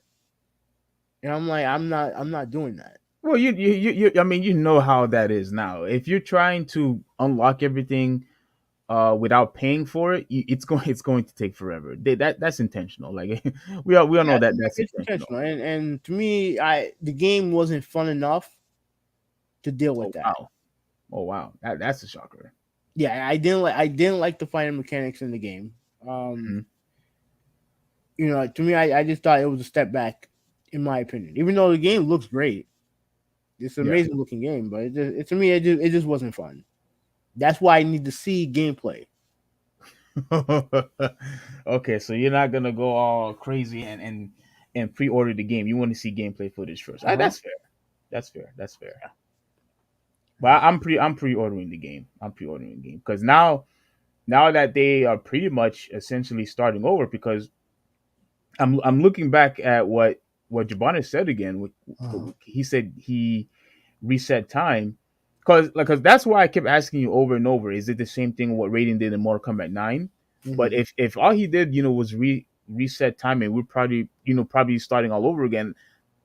I don't want to go too far ahead of the game, but I'm actually interested to see um what's going to be, what's their direction. Like, are they going to pretty much start all over? Are we going to have a Mortal Kombat 2, 3, 4, 5 Annihilation all over again? Yeah. Like, I'm actually interested to see how this takes place. So that's just one of the reasons why I'm going to pretty much pre-order the game, because Yeah. I'm really want to know how this is going to set up for future Mortal Kombat games. Okay. All right. So conspiracy said always, because remember it was a movie, it was a script and pieces of paper on a computer. Um, Jill said Annihilation was a reset, one time reset, Hmm. another time reset travel to change it to change time, not a real reset. Okay, hold on. Well, I mean, let me see. One time reset, another time travel is not a real I mean, think about it like this, Jabani. It's like, if you remember, I don't want to go. I just want to give a quick example. If you go back in time and then you pretty much change how everything used to be. I mean, technically, I would consider that as a reset. I would think, because you pretty much change everything, similar to like how it was with for example, when Flash, like, Flashpoint. I mean, everything pretty much changes. You know what I'm saying? So I would still technically think that is somewhat of a reset. But I mean, you're technically not wrong, I guess. Like, I see what you're trying to say. Like, it's still two different events that took place. So, Hold on. but look, it's very interesting. Like, for the fact that Liu King actually did that. Wait. I'll be right back. Hold on. Wait, what the? Okay. All right. So Hubi is gone for a second. So look, let me see if I can find it. Oh, it's freaking buried. Yeah, it is buried. Like, I was gonna show the comic that I have as far as Mortal Kombat goes, but everyone in the chat, since Hubi is MIA for a little bit, is anybody on the chat going to get the game? Like, or are you going to at least pre-order the game? I'm actually interested, and the fact that I won't be surprised if Jabanis pre-orders the game, since he pretty much claimed that he knows ins and outs of it. But I'm actually interested to see if any of you all are going to be buying the game, because based on this trailer, not only does the story looks very appealing, but it's just really intriguing that they are actually literally starting over. And so, are you there? Yeah, I'm here. I'm here. I'm here. Okay, so you're here. Um, and also, if you know who Ed Boon is, right? Yeah, The guy. yeah. He's a creator. Yeah, he actually pretty much explained what's going on in the and as far as Mortal Kombat 1. But I don't know if you have that article, but which one do you have? Well, I have the Q&A, the frequently asked questions. So All right, go ahead and share. this is going to explain most of everything. All right. So pretty much, like, if you're questioning what's going on, just go here. Uh, so what type of game is MK1? MK1 is the latest title in the acclaimed Mortal Kombat video game franchise developed by award-winning NetherRealm Studios. The game will introduce a reborn Mortal Kombat universe that has been created by the fire god Liu Kang, Okay. featuring reimagined versions of iconic characters as they've never been seen before, along with a new fighting system, game modes, bone crushing finishers, and more. All right, so okay, let me see. Okay, so when does Mortal Kombat 1 release? It will release worldwide September 19th. Early access players who purchase MK1 Premium Edition or MK1 Collector's Edition will have early access to the game beginning September 14th. So, and then what games will be available for PS5, Xbox Series, Nintendo Switch, and PC. So we're doing Switch again. Okay. Okay, What's the problem? What's the problem? What's wrong with that? bro. Like, you know exactly what the problem is with that game. That's gonna be on that game Hmm. on that Switch. Like, that game is gonna be struggling. It's either gonna be struggle on the Switch, or it's gonna be completely bare bone on the Switch. Okay. Okay, so it'll cost $70. The premium edition will be 110, and the collector's edition. Do you have a price for collector's edition? Let's see. Okay, the collector's edition will be 250. Yeah, yeah. Holy shit. 250. My goodness, these collections are crazy. Yeah. Now let me read what the premium edition will have. It will include all standard edition content along with the Mortal Kombat early access to the game beginning September 14th.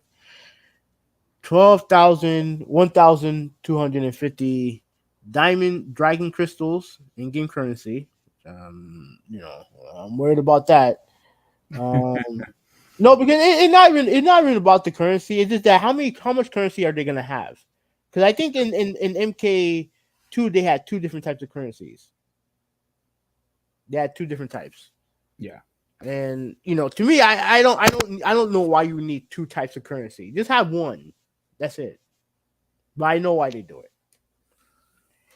The combat pack will feature a Johnny Cage character skin with the likeness of famed actor and martial artist Jean-Claude Van Damme.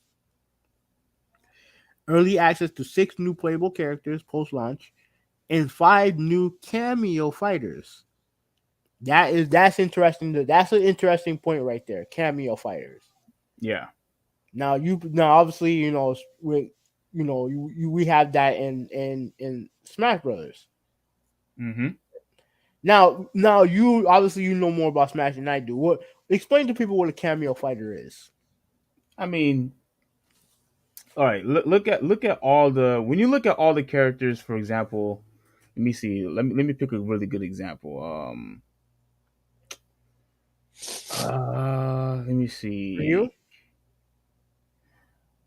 I mean, you know what? What I pick? What I Yeah. I mean, Ryu can, um, like pretty much like guest characters, Mhm. so to speak.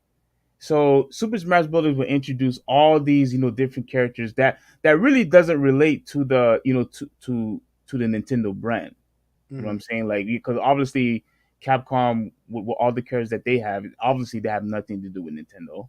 Yeah. You saw like the one where everybody got really emotional, like Sora. I think from Kingdom Hearts. Mhm. Everyone got really emotional when when he became a guest, and Street Fighter and Super Smash Brothers. Like they have a ton of characters that's not in the Nintendo brand, but the fact that they are characters that you could use and characters that you could utilize, and Nintendo did a very good job of bringing those characters in because a lot of those characters um are like huge brands when it comes to their games. Like Kingdom Hearts is a very big deal. It's a very popular brand. Cloud, Sephiroth, Final Fantasy 7. Obviously, everybody knows who's Final Fantasy is. Final Fantasy 7, and with Cloud and Sephiroth in the game. So like all these characters that were pretty much guest characters in the Smash Brothers video game. Yeah, I mean that's just pretty what it is. Just just guest characters. I highly doubt they're going to be in the next one, but who's going to complain that you're constantly introducing us new characters on Smash? Okay. So you didn't explain what cameo characters were. Oh, I thought I already did. No, you didn't. Like let me see. I can't. All right. Let me do it. Let me do it. Go ahead. Pretty much cameo characters are characters you can't use in the actual fight. They're used to assist you. They're assist fighters. So so in this game, they're going to Wait, are you talking about? Oh, okay. I see what you're saying now. I see what you're saying. Yeah. So in this game, they're going to. Did you make the other cameo as far as like can like cam like oh they're making a cameo in this game? That what you meant? I thought that's what I thought you meant cameo as in um like like you know how cameos are done in the movies. Yeah. Like I thought that's what you was talking about. No, no, no, that's not what I meant. That's not what I meant. Okay. It's the same idea, but it's not what I meant. No, I mean, that's my fault. That's my fault. They're pretty much assist fighters. So if you play any of the Marvel versus game, they have assist fighters, right? Hmm. So this game is gonna have assist fighters. Now that's interesting because, like I said, Mortal Kombat has a very very rich history of characters. They have a wide array of characters, and it would annoy me if, let's say, for example, let's say because they already confirmed Johnny Cage in the game, so I don't have to worry. But let's just say that I don't have access. The only time I can use Johnny Cage is as an assist character. That would annoy the shit out of me. Yeah, that would piss me off too. Yeah, because I want to use him. I want to use him as a regular character. I don't want to use him as an assist character. I'm not that into fighting games where they have assist characters. I'm not that into it. Now, it's not a deal breaker for me, but I'm not. It's not something that I'm interested in. Yeah, but Smash Bros does that a lot. Yeah, but they have like a shit ton of characters, and and it would mean it don't mean as much to me because I don't like a lot of the characters. I don't use a lot of characters in Smash anyway. I only use like what, 3 characters. Well, do you like it? Just side question. Do you like it when in a fighting game, especially where you would see a character in the background but you can't use them? Like does Oh that? no, that doesn't bother me. Oh, that doesn't bother you. No, it doesn't bother me. But I mean, that is far worse than having an assist character because No, you no, can't no, use the because character like at all. no, but like when it comes to that, the guy I know like in the I know like a classic stage in Capcom vs SNK 2. In the background, I think you see Dudley and Billy Kane Hmm. in there, and you can't use them. That doesn't bother me. But if you have enough animation, if you put any time into creating assist characters, I should be able to use them. If you're gonna waste your time, if you're gonna waste your time, actually creating these characters, I want to use them. Yeah. You know what I mean? And that's also part of the reason why I wasn't that into I wasn't into Marvel vs. Capcom in general anyway. But some of the earlier ones, like the Marvel superheroes and all the other stuff, like the assist character were cooler than the character that were in the game. You know what I mean? So it's like, yeah, yeah, it is what it is. I don't know if I would agree with that because Marvel vs. Capcom 2 had so many No, characters.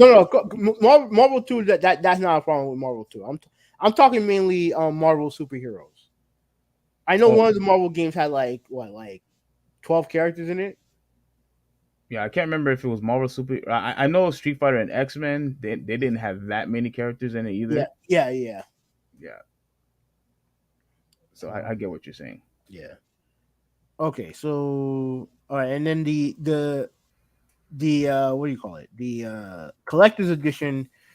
It will obviously come with all the other stuff. Plus, they'll have a statue of Liu Kang. You'll get more. You get more. Let me see. It has let me see. Uh, it comes with an exclusive Liu Kang character skin, 3 exclusive art prints, a steel case, and additional Dragon Crystal stuff. Yeah. So players so will there be any opportunity to play Mortal Kombat 1 before release? Players who pre-order the game on PS5 and Xbox Series will receive access to the MK1 beta, which will be available in August. Okay. All right, so here are the characters that are confirmed right now: Liu Kang, Scorpion, Sub Zero, Raiden, Kung Lao, Katana, Melina, Shang Tsung, Johnny Cage, and more. Even though Johnny Cage was the only one that wasn't shown. That's Johnny very Cage, interesting. yeah, he was the only one that wasn't shown. That's But he, very interesting that he didn't that they didn't show Johnny Cage. yeah, 'cause everyone. Okay, also, did you notice that every other character here, that they showed off is Asian? I didn't notice that. That's pretty Yeah, cool. every character that they showed off was Asian so far. But obviously they'll add more. Obviously, cameo. Okay, so what are cameo fighters and how do they work in MK1? Now, cameo fighters are a unique roster of partner characters to assist during battle, creating expanded gameplay possibilities for players. These characters are chosen separately from the main roster of fighters. Hmm. So, yeah, so those are those. So there are going to be assist characters in the game, and to me, it is one. That, I would, I would, so that's what they mean by you're going to be having allies in the yeah, trailer. yeah, Of pretty much, yeah. I think that, yeah, definitely what they were going for with that. Now, this is not a red flag, but it is a flag because like I said, I'm not really into fighting games that have assist characters in them. But I have to see how it plays out. I have to see how it plays out. Mm, no, something tells me that you want to say it's a red flag. No, no, no, no. Like I said, I will wait till gameplay. I will wait till gameplay. I want to see gameplay. I Okay. mean, right now, the red flag is pretty much the prior two games. That's the red flag for me. So I have to see. I have to see how it is. Hmm. What type of mode will Mortal Kombat 1 have? NetherRealm genre-defining story mode returns with a brand new cinematic narrative featuring unexpected twists and on classic rivalries and original backstories. With a wide-ranging cast of legendary fighters, more details for online and offline modes will be coming soon. Internet connection, obviously, that's gonna need it.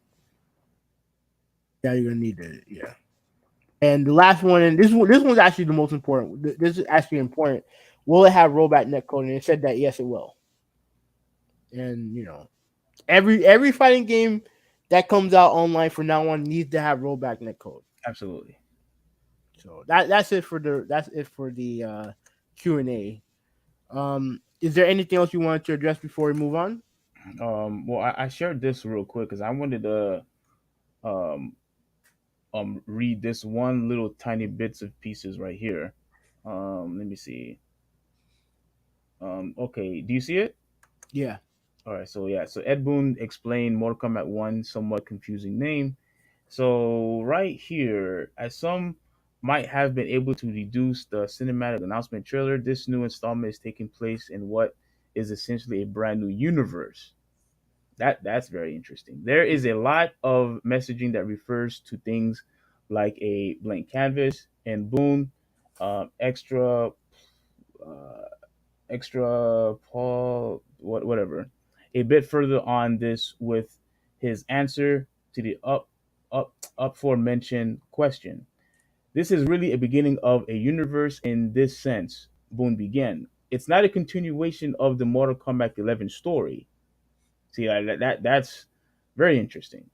Again, the characters have completely different roles in this new timeline, and we wanted to punctuate that.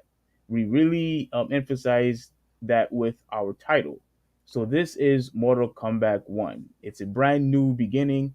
You're going to be seeing these characters reintroduced in their new roles, new relationships with each other, and that's the main catalyst of calling it Mortal Kombat 1. Boone concluded. Any thoughts? It makes sense. What he wants to do. I think what they want to do is just create, kind of put a twist to the franchise, pretty much, and to the entire franchise. Let me. That's my signal to turn that down. Um, yeah, so it's pretty much them, pretty much resetting. Pretty much just doing something new, basically, while using the same canvas but doing something different. Doing something different with that. Yeah. So like yeah, this is I mean it is a like you said it's pretty much a reset, but let me see. I'm trying to see if I can make sense. Let me know if this makes sense. So it's Hmm. pretty much a reset, like starting over, but Hmm. still is taking place after Mortal Kombat 9 and Mortal Kombat 10. No, no, no, no, no, no. This is a new, completely new. Because that Liu Kang is from when he defeated Raiden. Rating, yeah, yeah, yeah, yeah. That's true. That really is the only continuation point. That's what I Is mean. Yeah. yeah, yeah, yeah, yeah, Yeah, so yeah. that's what I meant by based. I should have been more specific. So Well, based on just Liu Kang only, it's taking place after the other titles, but as far as the universe and everybody else, it's pretty much starting over. yeah. That's crazy. I think that's it's a real risk, but wow. I mean, it's another reason why I think it's very interesting because now that they're pretty much starting all over again, Hmm. um, it now there's really no excuse for me or for not understanding what's this new lore is going to pretty much be about because now that writing is or Raiden is out of the picture. Oh, he's not out of the picture. He's in the game. Well, the thing is, it's almost like it seems that like they switch spots Yeah, if that makes sense. yeah. Liu Kang and Raiden. Yeah. Yeah, yeah. So they're like so what I mean by he's no longer the the Thunder God or whatever god that he was. He's they're no he yeah like they pretty much switch spots. So Liu Kang, he's like he's the top dog now. Because of this, I'm actually gonna go back and play the previous games. Do you still have them? I have 11. I have 11. I don't have 10, but I have 11. You don't have 10, but you have 11. Yeah. All right, I could borrow it, right? Yeah, sure. Okay. Anyway, all right, Akbar, and I found it. This is the one that I was talking about. Mortal Kombat X10. Hmm. This is the one that I was talking about. But this is just not enough. Like you have to have the whole entire collection to know the whole entire lore of it. But Yeah. it was good. Like they had to go after like some type of weapons, mystic blades. Hmm. Think of it like Soul Calibur or Soul Blade where everyone's Yeah, trying to yeah. compete, for for the sword. So that's what this was pretty much about. I think it Hmm. was called Mystic Blades or Mystical Blades, something like that. Hmm. And it was crazy. But the thing is, I only have one. Like this is all I have. Yeah. I, How I many tried to editions do they have? find I tried to find the rest of it, but dude, I can't find them anywhere. I tried eBay. I tried different comic book my local comic book stores. Nobody has them, so it's like all right. I mean, it is what it is. Now, Usually, speaking, go ahead, go ahead. no, I'm done. I'm done. Go ahead. Okay. Speaking of Soul Calibur, they need to do the same thing. Have a reset. Yeah, they need to reset. Oh wow, you think so? Hmm. That's interesting. They need to reset. I'm not gonna go too deep into it because, like I said, I don't want to, I don't want to drag time. But they need to do the same thing that No, Netherrealm. no, we could make that a topic, for another day. Yeah, I would definitely like to hear more of your ideas and why you feel that way. So that's interesting. I never thought of that. That's very interesting. yeah. So okay, so Joe said that I pre-order nothing. I'm cheap, and I might have to get Diablo 4. If Diablo 4 is good, then Joe's gonna be on that heavy. Okay, so he's a huge Diablo fan. Yeah. Okay, Um, Conspiracy Agent said, "I'm not going to pre-order. I'm going to wait. Too many Rush games being put out broken." and you go ahead, Louis, go ahead. I agree with him, but that's not going to be that's not going to be an issue with Mortal Kombat. That's not going to be an issue with Mortal Kombat. They're a very when it comes to like polish, they do a very good job of polish. So that part I'm not going to I'm not going to label that to them. And the fact that they announced it, you know, when they did, even though it was always rumored it was always a rumor that they were going to make a new Mortal Kombat. No one knew that it was going to be like a reboot. I think those rumors started a week or two before today's announcement. So But they obviously, and they're gonna show off the game, soon, and they're gonna have a beta. So the game's in a good. I think the game is in a playable state. It's just a matter of whether or not it's gonna be finished. And I don't worry about. I don't when it comes to polish. I don't worry about them when it comes to that. Yeah, but you're still not going to pre-order it. I mean, to me, it's just a matter of just watching gameplay. I need to see how the gameplay is because I wasn't super happy with 10 or 11, so I have to see the gameplay. I have to see it. It's important. It's the most important thing to see. If the gameplay is good, then I'll buy. I'll definitely buy it. Absolutely. If Yeah. it's not, then I'm not buying it. Outside of obviously buying it for my niece, but other than that, I'm not buying it. Yeah, you have been really critical with the recent Mortal Kombat titles, and even in the same thing with Injustice also. Like you've been really critical I of. know, and Justice is more of a gameplay thing. It's just not my type of game, gameplay wise. But it's not a bad game. It is not my thing as far as fighting goes. I mean, similar to Mortal Kombat. It is, but like it is, but no. It's just, to me, the gameplay not. There are subtle differences that I don't like about Injustice that I can deal with in Mortal Kombat. Like it's hard to explain. Okay. But all right, so Joel says that also Raiden didn't switch spots. They combined for the most part. Kung Lao was in the trailer and maybe a new Liu Kang, but that could be just a new monk. No, that's Raiden. That naturally that's Raiden, and I That's what I think thought too. and I believe he is confirmed for the game.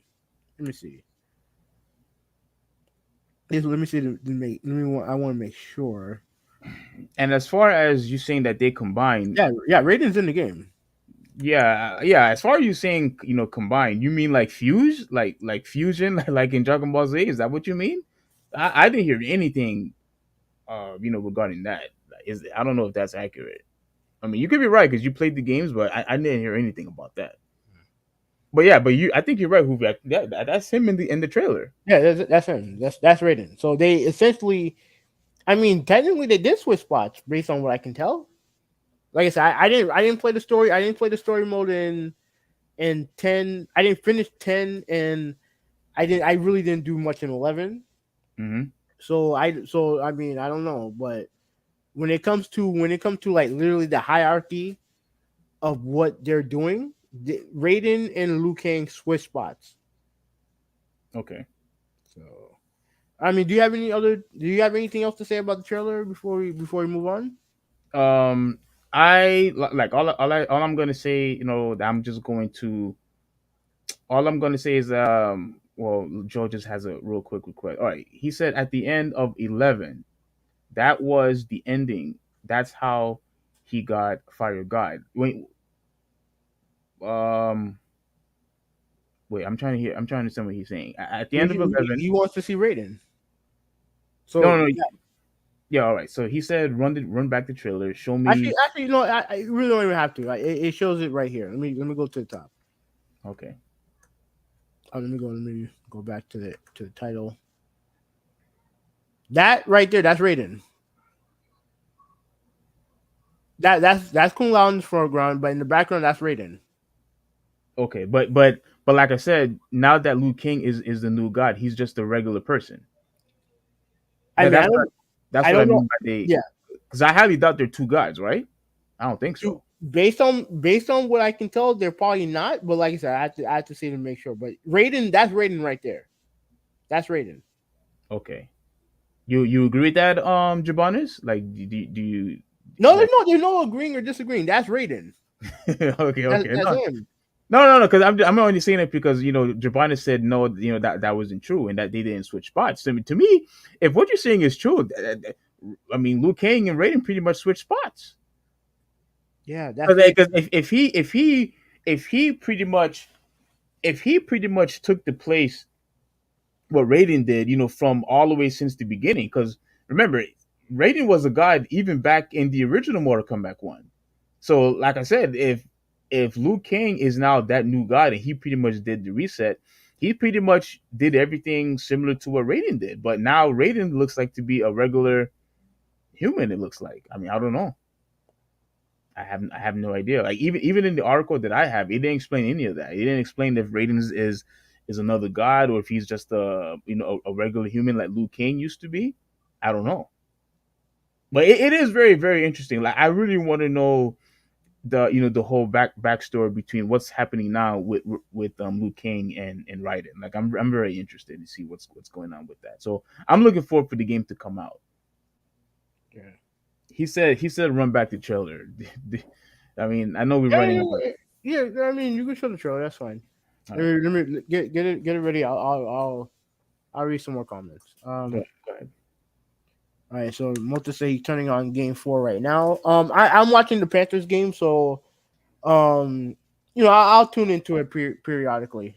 Um, Raiden exists, and in this timeline, yeah, he does. Yeah, Raiden don't have the power. Um, I mean, I don't know. I don't think he definitely not done. He's definitely not God anymore. But we don't know if he still don't have the God power. He may have the God power without being a God. We don't know. Oh, so you mean he still has like electrical powers or Yeah, whatever? yeah. But he's just not a God. So you were right then. Did they switch spots? That would look Because like to me. it looks like that Raiden took Liu Kang's place and Liu Kang took Raiden's place. Uh, But I don't know if Jaban is going to say we're wrong about that. But I mean, that's what it I mean, looks like. What it is from the trailer. yeah. I thought he was Thunder Fire God. From Ruben. If you're are you referring to Raiden or Liu Kang? Let me know. He might be a normal monk now. Yeah, that okay. If that's what you mean, then yeah, then I agree. Yeah, then I agree. Okay. Yeah. If he's just a normal monk, then yeah. But that is Raiden. That is Raiden. Yeah. Yeah, he Yeah. could be a monk, but that is Raiden. Uh, I'll conclude to that maybe paid how they spin it. Okay. Oh, it depends Oh yeah, how yeah. they spin it. Yeah. Okay. Yeah. I see what he's saying. Okay. Yeah. All right. All right. So is that it for Mortal Kombat? Yeah. And trust me, I enjoyed talking about this. I'm still in shock that you're not going to pre-order it. I'm shocked that Jabana's not going to pre-order it. I'm surprised Conspiracy Agent is not going to pre-order it. Looks like I'm the lone wolf here. I'm pre-ordering the game. I don't know if I'm going to commit of getting the collections edition, but I have been missing so many collection editions except for one. But I think I'm just gonna get the regular game. Mm-hmm. And remember, they said that if you pre-order it, you'll be getting what Shang Tsung I think it was Yeah. if you pre-order the game. So yeah, I mean I think that's pretty cool. So All right. Ruben said he's pre-ordering it. all right, so yeah, me and you are gonna pre-order the game, man. All right, that's awesome. That's awesome. All right, so with all that being said, we are moving to sports now, and I really want to get this thing done because I want to watch to see if the Lakers are going to get swept or not. They're playing right now. Yeah. Um, we are going to be talking about just real quick because I highly doubt who wants to have a discussion with this regarding Mm-hmm. this. We are going to be talking Wait, about. wait. I do you want to talk about the WNBA first? Wasn't that next? Because I didn't I, have I anything thought else besides that. I was gonna talk about the NFL Peacock thing. Oh, all right, go ahead. I thought I was next. All right, go ahead. Go ahead. Okay. My Yeah, bad. I'm trying not to make it too long. Joe said that I'll do beta, but you can't do the beta without pre-ordering the game. Oh wow. Okay. Yeah. So you have to. Yeah, I think you have to pre-order the game in order to be part of the beta. Oh, well, that sucks for you, Jabanis. You either have to pre-order the game or don't. Okay, so no, I mean he could pre-order the game and then Cancel. cancel the pre-order. Yeah. Oh my gosh. Okay. All right, so Man. yeah, let me do this real quick. Peacock will exclusively carry NFL playoff game. Now, we were supposed to talk about this last week, but due to time constraints, we kind of pushed this back to next week to this week. And for those of you who don't know, Peacock is the NBC streaming service. I have it. I have it because I'm on Xfinity, and I have it for free for right now. I'm hearing stuff that they're gonna start offering it for free at some point. Um, but I don't know. I hope not. Cause I do like Peacock. Peacock is when it comes to their movie selection is very good. So I don't know. We'll see. And all right. So NFL is taking another big step into streaming by putting one of its playoff games exclusively on a digital platform for the first time. The league and NBC Universal announced Monday that the Saturday night game on Wildcard Weekend will be on Peacock. The Peacock exclusive game on January 13th will start at 8:15 or 8:30. The game will be broadcast on NBC stations in the market of the two teams. It will also be available on mobile devices through the NFL Plus package. It will be preceded by a late afternoon playoff game on NBC and Peacock that will kick off at 4:30.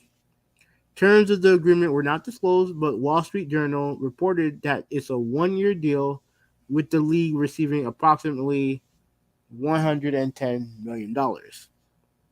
Now, I don't know if I don't think I'm going to read the rest of the article because it's not important. Oh, really? No. It's not that important. Here's what's frustrating me about this, right?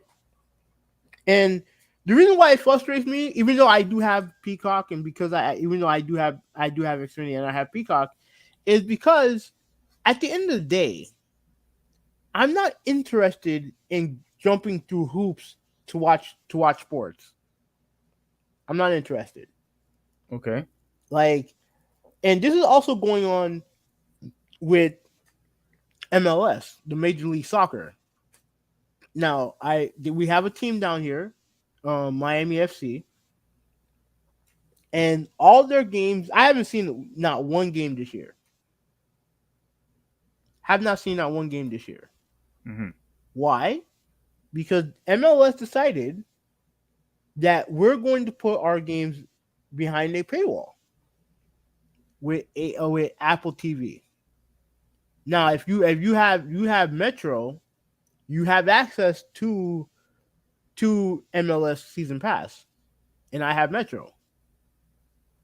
And the reason why I still haven't done it is because one, I'm not interested in watching soccer on my phone. You're not interested in watching on your phone? No. Okay. Even if you're on the go. If I'm on the go, it's one thing. But if I'm at home and I'd rather just watch it on TV. And it was on TV last year. My 33 broadcast every game on every Miami FC game. Mm-hmm. Or Inter Miami, my bad. I use Miami FC. I meant Inter Miami. Now they're different. They're different clubs. Now the reason why I won't do it, even though I have access to it, is because I don't want to watch soccer games on my phone. If I can do it, if I can, watch it on my TV, that should be enough.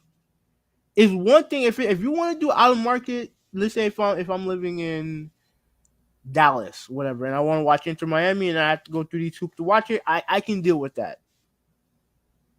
I can deal with that because I'm out of market.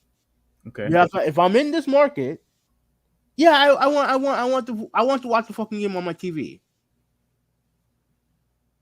I'm in the market. I have to go to the games, which from a drive for me is about 15-20 minutes. It costs a lot of money too. Those Miami games are not cheap. Right. They're not cheap. And to me, and this is what trust me. we are at a point now when it comes to the NFL where they're going to try to do everything in their power for you to pay to for for um for you to pay for their games. That's what their ultimate goal is. Mm-hmm. They are slowly trying to put their game behind the paywall because it makes no sense why you have an affiliate. What the fuck is NBC showing on that day that they can't put it on NBC? Right. What are they showing? What are they showing? They're showing reruns of MASH or some bullshit like that. What the fuck going on? They're showing you're telling me that you would much rather have Saturday Night Live on there as opposed to a fucking football game? Seriously? There is nothing that they could show that should supersede a fucking NFL playoff game. There's no need for it. It's bad enough that we have to deal with this bullshit with Thursday Night Football. You gave Amazon the rights to it. The one app I don't have. And I'm sorry, I'm not spending money for Amazon for to add another streaming service to my plan. Not only does it add with all the other streaming services I have, plus the fucking cable bill that I already have. I'm not doing it. And now you're going to put an important playoff game behind a paywall also? To me, that's garbage. That's absolute garbage. I agree. Absolute garbage. And this is what frustrates me, right? Because you pretty much nailed it on the head already. We already have to deal because I don't have NFL Network, right? Mm-hmm. And I remember all the times where I got a little frustrated because I decided to be, a little frugal, with my money. And I decided not to have NFL Network anymore. And then I would miss Thursday night games. Now, fast forward a little bit after that, Amazon decided to buy the rights of Thursday Night Football. So I'm saying to myself, okay, great. This is good for me because I'm already a Prime member. So I was able to watch the game on my phone. Now they're saying that we have to have an additional service with Peacock. And I'm saying to myself, look, the NFL, you guys are already banking money already. You're making more money than the MLB. You're making more money than the NBA. You're making more money than tennis. Like, you are pretty much the top dog when it comes to sports here in America. Why is it that now all of a sudden you're trying to be anti-consumer? Or now I have to have all these different services to watch your games? It's BS. It's a little crap. I'm not happy with this news. This is pure greed on the NFL. Pure greed. And they're constantly making a profit. They're constantly making money over and over and over again every single year. Each team is worth billions of dollars. Why are you doing this now, punishing the people who constantly enter your games, who constantly watch your games, and now you're telling us to spend additional money? I'm not interested. Like, look how much of a low blow this is. I have to have 3 different services to subscribe to 3 different services to watch the exact same product. Like, can you believe the BS with that? You see, I could understand, for example, when it comes to Disney Plus, if you want to watch, Disney movies, if you want to watch anything related to Disney, you have to have Disney Plus because they own the brand. But can you imagine if Disney says to their consumers, "Oh, if you want to watch our stuff, all of our cartoons are going to be in Disney Plus, but all of our movies are going to be in Netflix or something like that. All of our 3D stuff is going to be over here." You know how pissed off I would be if Disney or Netflix or whoever did something like that, or if Hulu did something like that. I'd be ticked off. But here, the NFL is one sport. One. We're not talking about three different sports here. We're talking about one sport, the NFL. And to watch one sport, I have to have three different services. That's BS. That's a bunch of crap. Go ahead. I just don't. I don't understand why. Why would you do that? Why would you do that for a playoff game? You see, That's what I'm yeah, not getting. yeah. Like in your NBC, like what? Like you're not showing anything that's relevant enough to supplant what you're going to be showing with the NFL. So why would NBC do this? And the reason why is all about money. Because like I said, like the option that you have when it comes to that playoff game, either you subscribe to Peacock or you subscribe to NFL Plus. Both of those cost money. Yes. Both of those cost money. So they are literally slowly but surely trying to get you to pay to watch their product. But even if you have NFL Plus, you don't have access to the Amazon games, right? I think you do. Or you You have should. access to the Amazon games. Yeah, you should. You absolutely should. So what's the point of paying for the league? It's like paying for like league pass for the NBA, but you can't watch it on ESPN because you're in the same market. That don't make no sense. You know what I Right. mean? It don't make no sense. Like to me, I just think this is such horse shit. This is for those who, especially for those who don't have Peacock. It's such horse shit, Yeah. and I don't. I don't have it. The only and I think I told you just before. The only yeah. reason why I had subscribed to it last year was so I could watch all the Olympic games. That's it. The Olympic games was the only thing that mattered to me at the time. Once the Olympics were over, I unsubscribed. I unsubscribed. But again, that was just one sport though. I didn't have to subscribe to so many different networks, different subscriptions just so I could watch an Olympic game.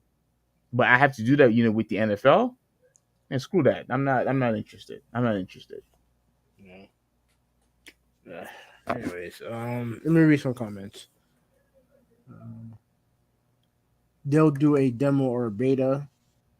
Yeah, they said maybe they may do a demo, but the beta definitely you have to pre-order for that. Ruben said, wait, we got MLS. Yeah, we have an MLS team. They're like this is their third year, I think, in existence, third or fourth year in existence. Oh wow, so they're brand new. Essentially, yeah, Right. we had an MLS team before, but it got what do you call it? It got dissolved like some time ago, and then they gave us back a franchise once we were able to get a stadium. The Okay. problem is we don't technically have that stadium yet. What they did was because the old Miami team played in Fort Lauderdale, right? It's kind of weird calling it Inter Miami when you play in Fort Lauderdale. And Lockhart Stadium was an old beat up stadium that they decided to it wasn't good enough for us for MLS. So they dissolved the franchise and they said that we can get a franchise back if we could build a new stadium in Miami. Yeah. Now the stadium is technically we have the stadium space, but they haven't built it yet. But what they decided to do in order for them to start early was they tore down and rebuilt Lockhart Stadium, and now we have a new stadium, but it's in Fort Lauderdale. So for a team called Inter Miami, they need to play their games in Miami. So yeah, so whenever they decide to rebuild that stadium or make the stadium for the Miami stadium, then hopefully that will happen. Yeah, we do have an MLS team. Chris said that What's going on, Chris? What's up, brother? I see Miami FC games on my 33 or CW. I can't remember, but it was a local channel and free. Yeah. Yeah, and that's where Inter Miami played their games last year on my 33. And now, in order for me to watch their games, I have to fucking turn on my. I have to sign up for something Apple related, and I'm not interested in doing that. I'm just But not. you gotta sign up with Apple. Yeah, it's an Apple TV. It's an Apple thing. Oh my gosh. Even though I can get it for free, but I'm not interested in signing up for it. I'm good. And he said LeBron has 21. Malta said that LeBron has 21 first quarter points. So Yeah, and Lakers they're leading right now, 34-28. Yeah, I mean, I'm. Do you think they're gonna get swept? uh, I I I hope not. I hope not. But I'll explain later. Okay. I'll explain later. And last one, Ruben said that got Peacock Black Friday for 99 cents a month. That's a good deal. If you can get it for that cheap, then yeah, I don't mind that part. I don't mind. But it just to me like you're putting the game exclusively on a exclusively on a paywall. That's horseshit in my opinion. Yeah, it is. So, all right, so yeah, now you can go on with your topic. Alrighty, and I'll I'm I'll, gonna. I'll, I'll be I'll be right back. I'm gonna go get some water. I'll be right back. All right, so now that he's gone, for the time being, I am going to be talking about. Oh man, this is going to be very interesting. Because I am pretty much going to be telling Hoovy 186 and pretty much everybody else who has been constantly care about the woke agenda, people who constantly talk about virtual signaling. And who am I talking about here? I'm talking about Brittany Grinder. And Brittany Grinder, as we all know, she was in prison in Russia for for quite some time. I forgot how many months it was, but I know she was there for quite some time. And now that she's back, she had her nice little a little debut, but yet we had a coach who complained about it. So let's see what I'm talking about here. Yeah, Let I'm me ready to share when you're ready. All right. Oh, okay, you're ready. All right. So I'm sharing this right now so for everybody to see. Can you see this Hoovy 186?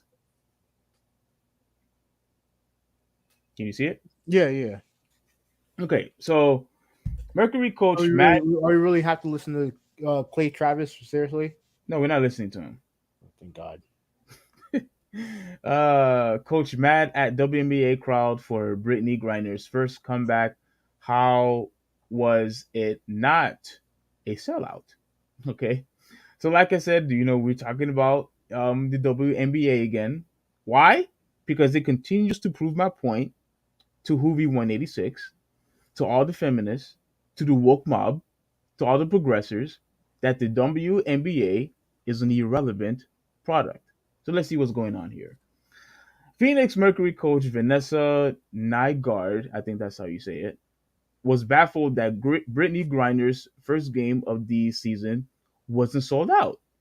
The Mercury traveled to Los Angeles for the WNBA opener, and it was Griner's first game since she was released from Russia's custody following a Soviet style show trial on drug charges. It was such an important night for the WNBA that Vice President Kamala Harris even made an appearance, and 10,396 fans bought tickets to attend the game at Crypto.com Arena. However, it wasn't a complete sellout, and that seemingly fried Griner's coach. Griner's coach, whatever her last name is. I mean, it was great, but like honestly, come on, LA. We didn't sell out the arena for BG. Like, I expected more. To be honest, right? It was great, it was loud, but how was it not a sellout? How was it not a sellout? Nagard said after the game when um, reciting the crowd's side. Yes, more than 10,000 fans and the VP at the WNBA game wasn't enough. I mean, you should be happy that you had 10,000 fans over there. I'm actually shocked that you had 10,000. To be So, honest with so you, that I'm goes so actually that, so that goes against everything you just said. no, it doesn't. No, it doesn't. Yeah, it does. No, it doesn't. Yeah, it does. I'm gonna tell you why. No, it doesn't. All right, go ahead. Yeah, You I'm know it gonna. does. Yeah, I'm gonna. I'm gonna shut you up real quick, real Mhm. soon. Yeah. So all right, so this is pretty much her audio. Let's listen to her real quick. It's only a couple of seconds. Mhm. I mean, it was great, but like honestly, come on, LA. Like we didn't sell out the arena for BG. Like I expected more. To be honest, right? Like it was great. It was loud, but um, how was how was it not a sellout? How was it not a sellout? But Okay, so she constantly asks the question, how was it not a sellout? Why didn't you sell out tickets on the arena because of Brittany Grinder? I'm going to tell you why. At the end of the day, regardless of how much you try to influence people into watching, or how much you're trying to convince people into watching, or for the simple fact that Brittany Grinder, oh yeah, she's back in America, a country that she constantly complains about. But I think now she finally realized that something, maybe America is probably not so bad. But that's besides the point. The fact is, the reason why it wasn't a sellout crowd is because once again, people are not interested in your product. People are not fully interested or going to be fully invested in the WNBA. The product's no good. And listen, I may not be a businessman. I'm not. Like I said, I tried, having, my own car wash and everything. It didn't work out, for me as well. I'm just a layman when it comes to the ins and outs of having a business. You had your But own car wash. but I still have common sense. You had your own car wash. Yeah, don't you remember? No, Okay, you don't remember. So you don't, all the times when I was sharing pictures on the WhatsApp, what you washing cars, you don't remember none of that. no. Okay, all right. Let me move on. Let me move on. I don't want to forget what I'm going to say. No. Um, but I still have common sense, and I use simple logic as it pertains to goods and services. If you offering, right, an inferior product to the people, they're not going to watch.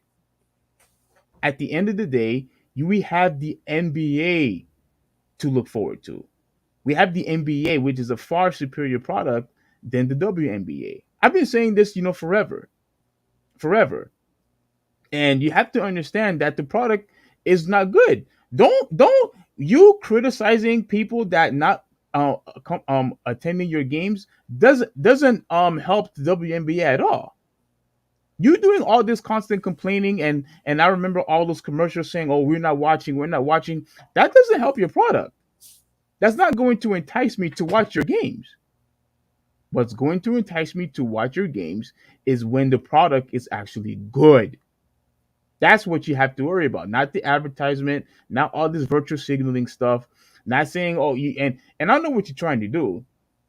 They're trying to use Brittany Grinders, debut. Oh, she's back in our country now. You truly thought that that was going to be the sole reason why you'll be selling out tickets. No, no. At the end of the day, your product is not good. And that is why, let me see, I think it's over here. Okay, so here it is. For the record, the Sparks average roughly 5,650 fans at home games last season, according to across the time the timeline.com. Attendance damn near doubled for the opener, but it wasn't good enough for Nygaard. Of all things to do in Los Angeles on Friday, attending the WNBA game to see Brittany Griner is supposed to be the top of the list. No, the hell it's not. Like, what's all this delusional talk here? That you mean to tell me L.A. people who are in Los Angeles going to the WNBA, it should be at the top of people's list? What? Are you serious right now? That should be at the top. But out of all the things that you could do in California, you mean to tell me that you're pretty much trying to tell us what to do with our lives? You're pretty much trying to tell us what we should do in our own time. That's not going to work. I keep saying this over and over. None of this strategy will never work. In No, order, no one who oh, you're complaining about said that. in order for you to I get wait, no, no, no, I don't want to forget this.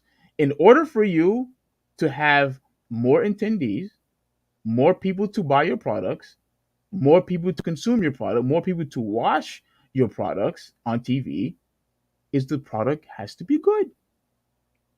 The Okay, product has to be good. that statement right there, that's a rhetorical. That was kind of like a rhetorical question that was asked. It wasn't. No one said that. That was a rhetorical question. What the WNBA should be at the top of the list? Yeah, that's rhetorical. Yeah, okay. No, it is because no one. There's no quote to it that was said by the coach or anyone else.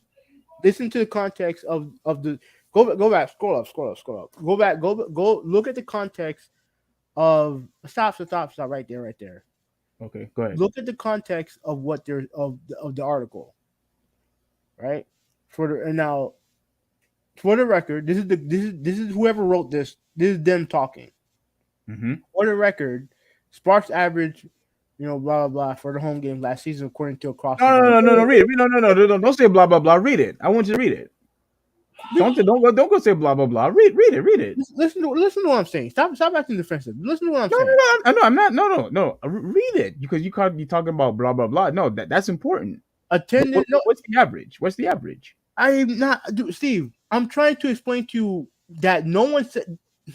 You know what? Effort. No, no, no, no, no. Go. I don't. No, go ahead. Go ahead. Go ahead. Go ahead. Go ahead. Go ahead. Go I ahead. don't Go have ahead. the patience to explain this to you. Go But ahead. Go no, ahead. she didn't. Okay, the thing that you're going on and on about, no one said that. No one said that. Attendance damn near doubled for the opener, but it wasn't good enough for night guard. Of all things to do in LA on a Friday night, attending a WNBA game to see Brittany Griner was supposed to be on top of the list. I think they're being sarcastic here. You think they are, or Yeah. you 100% certain? I'm certain they're being sarcastic. Okay. If you I look at the source. I look at the source that you got this from, hmm and the people who they attract, aka you, they're being sarcastic. I mean, look. If you think that they 100% being sarcastic, and you know that for a fact, then okay, it is what it is. But at the end of the day, though, it still doesn't disprove of what I said, that the product is still inferior. The product still has to be good if you want more people to watch your games. Yes All or right, no? you can continue, and then I'll address what you said. All right, fine. Let me see. Let me see if this is important. The UCLA struggled to. No, that's not important. Let me go down here. Okay, so the WNBA should be doing. Okay, here we go. Yeah, so the WNBA should be doing backflips with joy that more than 10,000 fans showed up to the game. That's an incredible number for any WNBA game, especially given the fact that Sparks and most other WNBA teams don't draw big numbers. That's a fact, Havenel. That's a fact. Brittany Griner is home. More than 10,000 fans showed up for her game since being freed from Russia, and Vice President was in the house. That should be more than enough to make anyone involved with the WNBA incredibly happy. Let me see if there's anything. Okay. Now, before I want to say this one last statement. The complaint that she had as far as we're not it should have been the whole sold, it should have sold out. You average five. Let me see if I remember. Oh, you average 5,000. Oh crap! You average 5,650 fans on your home games, and for you to reach 10,000, you pretty much doubled. Oh, that's You not her you team. you pretty much doubled. That's not her team. But the thing is, it doubled. Yeah. So I'm saying, so my point is, regardless, and it's not just exclusively Brittany Grinder. In my opinion, if if any team is only averaging 4, 5, 6,000, and then you able to generate 10,000 or 11,000 or whatever it is, and you actually able to double it, there should be no complaints whatsoever. There shouldn't be any complaining, because for one, I know for a fact this is not going to remain consistent.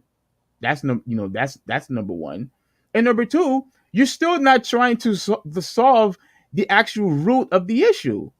It's the product. The product has to get better. But until you do that, instead of constantly calling, the fans out, instead of saying that, we don't watch, instead of constantly, putting all these ads all over the place, try to, shove it down our throats, until you get into the root of the problem, you are always going to remain being a product, not generating any money. That's what you're going to be. All right, go ahead. Okay, so let me address this. 'Cause I'm glad you actually played the audio of the coach. What it seemed like she's doing right there, it's like she's criticizing. It seems like she's criticizing the Sparks fans. She's criticizing them. Now, I can't speak to what Like I said, I don't know the attendance. I don't really care about the attendance. But she's clearly You she's don't care clearly about the going. attendance either. No, not really. I don't care. Okay. But here's the thing. She's going after the fans, and I think she's doing that on purpose. I think she's doing that on purpose. Now, like I said, they are rivals. They are rivals. So it seemed to me that she's just criticizing them. Right? So when it comes to Brittany Griner's debut, re-debut, right? Did Wait, you see any? when you say she's criticizing, the fans, that yeah, like I said, she's criticizing them for not showing up. Mm-hmm. You Yeah. don't okay. You don't find that to be a Why problem why for her why complaining? why would the opposing coach care about what their opponent fans do? That's a good question. Why would they care realistically? Oh, that's a Because good question. here's the thing, this story would be a lot more interesting to me if it was Phoenix that didn't show up for Brittany Griner. This would Uh, be more interesting if it was the other way. If it had to do with Phoenix now showing up and selling out their arena. okay, but what does it matter if everyone is constantly trying to celebrate of Brittany Griner's return? Right. That may be cute and all, but the facts are that right now they play in an arena where the male team they're in the midst of a playoff race. When it comes to LA, we know like the hierarchy in LA is from based on what I heard, right? Mm-hmm. It's the Dodgers, which is their baseball team. They care about the Dodgers. Apparently, they care about the Dodgers the most in that market. Then it's the Lakers, and then all the way down is the Sparks. Wait, the baseball team is more popular than the Lakers team? Mm-hmm. Oh. They've been there the longest, Mm-hmm. and they have, even though the Lakers are a more storied franchise as far Yeah, as that's like championships, yeah. the Dodgers. This is based on what I can. This is based on what I heard from videos and stuff like that. That the Dodgers are the more are the team that's the most beloved in that city. Oh, okay. Because they sell out damn near almost every game. You know what I mean? Even if the team is bad. Uh, yeah, but they've rarely been bad. They it's been they've been the last, I want to say, like 10 years they've been really good, and they've also spent like they're a top earning franchise and they're a top spending franchise when it comes to their players. Hmm. They make a lot of money. I think the franchise worth is like multi-billion, Mm-hmm. and they spend millions upon $1 million in salary. So, but yeah, but the point is, the Lakers are up here, and the Sparks are all the way down there, Mm-hmm. right? And right now they're in the middle of a playoff of a playoff race. And we all know that when it comes to playoffs in the Lakers, people are going to care a lot more for that than they're going to do for a random WNBA game. That's just reality. Then It's just a random WNBA game. Yeah, Oh, okay. yeah. That's just the reality. That's just the reality of the situation. It is what it is. But the facts are, I think she's more like needling the fans than anything else. Now, regarding everything else, I'm not going to get into your spiel because I like you've gone over this over and over again, and you're just regurgitating the same thing. And I like It's No, not. I think things has been different, but go ahead. No. You've been regurgitating the same thing over and over again. So it's like there's no point in arguing because we're not going to agree. Even though Well, even though facts is on my side, just so you know. that's perfectly fine if you feel that way. The facts are is that can you scroll up and down can you scroll down Oh, let me go back because I went back to at see the that. cause, yeah because at the end of the day you know you got 10,000 fans into the building But tell me and when to stop. yeah that's fine you can stop there. Okay. All right, you got 10,000 fans into the building, right? Not a sellout, but you got 10,000 fans into the building. Mm-hmm. Brittany Griner's back in the United States, and I mean, at the end of the day, like if you're the WNBA, like maybe if they're worried about that, which I don't think they are, but if they are, maybe start after the finals. How about that? Start your games after the finals. Maybe start a couple weeks before the finals, which is hard because um, which is hard because obviously they have so I don't know how many teams share the same arena, but obviously the Sparks and Lakers share the same arena because I think they're owned by the same group. I think Yeah. so. I don't know how many other teams share the same arena, but I know a lot of them have their own. I know some of the NBA teams have their own arena. Mm-hmm. So if that's the case, then maybe you should start your season a little bit earlier. I always thought it was a mistake for the WNBA to start their season pretty much in the middle of the NBA playoffs. I always thought that was a mistake. Well, if they start before the playoff, that's still not good for the product either, I, because in mid season the playoff is starting. Who's gonna care? I mean, you may be right, but if you have your own arena, like then I mean, to me, I just think I don't think that starting your season maybe I just started after the playoffs are over or started a couple weeks before. Mm-hmm. At least when you start before, at least you have a set date. Like obviously for the NBA finals, you never know. You never know when it's gonna end. You know what I'm Yeah. saying? So you have that. To me, I think this really had more to do about nothing. I don't think this is. I think she was more needling her opposing team's fan base. I don't. I think she cared. I think she cared to an extent, but I don't think she cared to the point where she would. I don't think she cared that much. Well, why? I mean, why don't you think she cares after all? After all that talk, you think so? You think it's all a sham?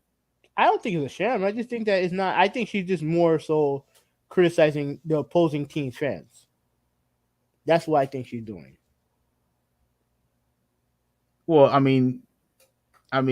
like, like I said, if it's solely because of Britney's return and having her debut after being locked up, because she has been a major story when she Yeah, was locked up in Russia. yeah, So yeah, so of course she's going to complain about it. I guess. But I would figure it would be more of an issue if they can't sell out their arena for Brittany Griner. Because at the end of the Lakers have the Lakers fans or Sparks fans. They have a lot more other things to worry about, they're in the Western Conference Finals. And the one thing that you know from Lakers fans, they care a lot about the Lakers Right. to an obsessive degree, but they care a lot. So it's like, What you're saying is that what they pretty much did, they were just trying to score woke points. That's what you're saying.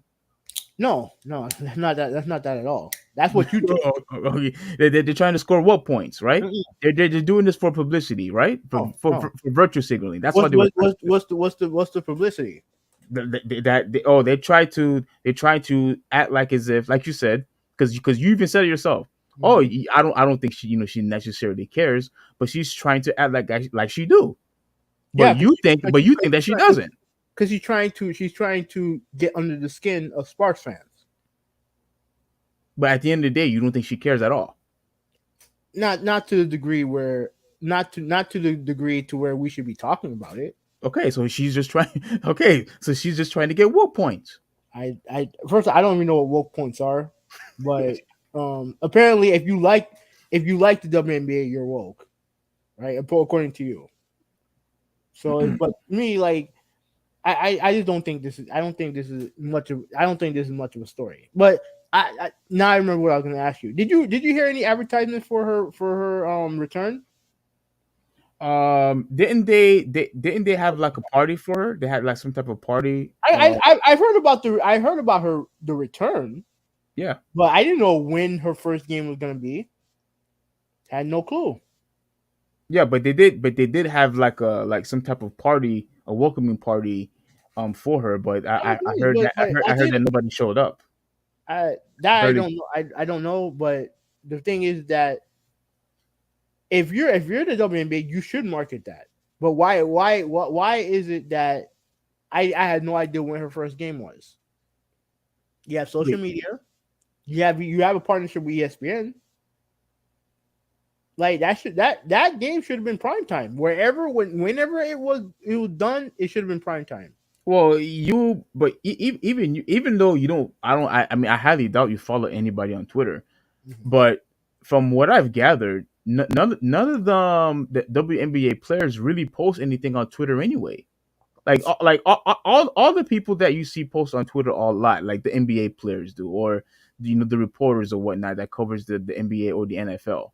You don't see that in the WNBA. I'm not gonna go that far because you have some WNBA players who have OnlyFans, and they have active social medias.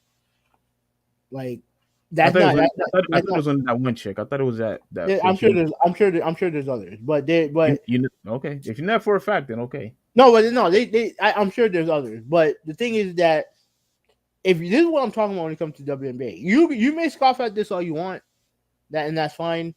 I don't want to have an argument over it because, like I said, you have stuff to do. I have more important stuff to do.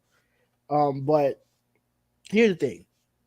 At the end of the day, if you want the sport to be successful, you have to do a better job of marketing. You have to do a better job of marketing. Dude, they knew.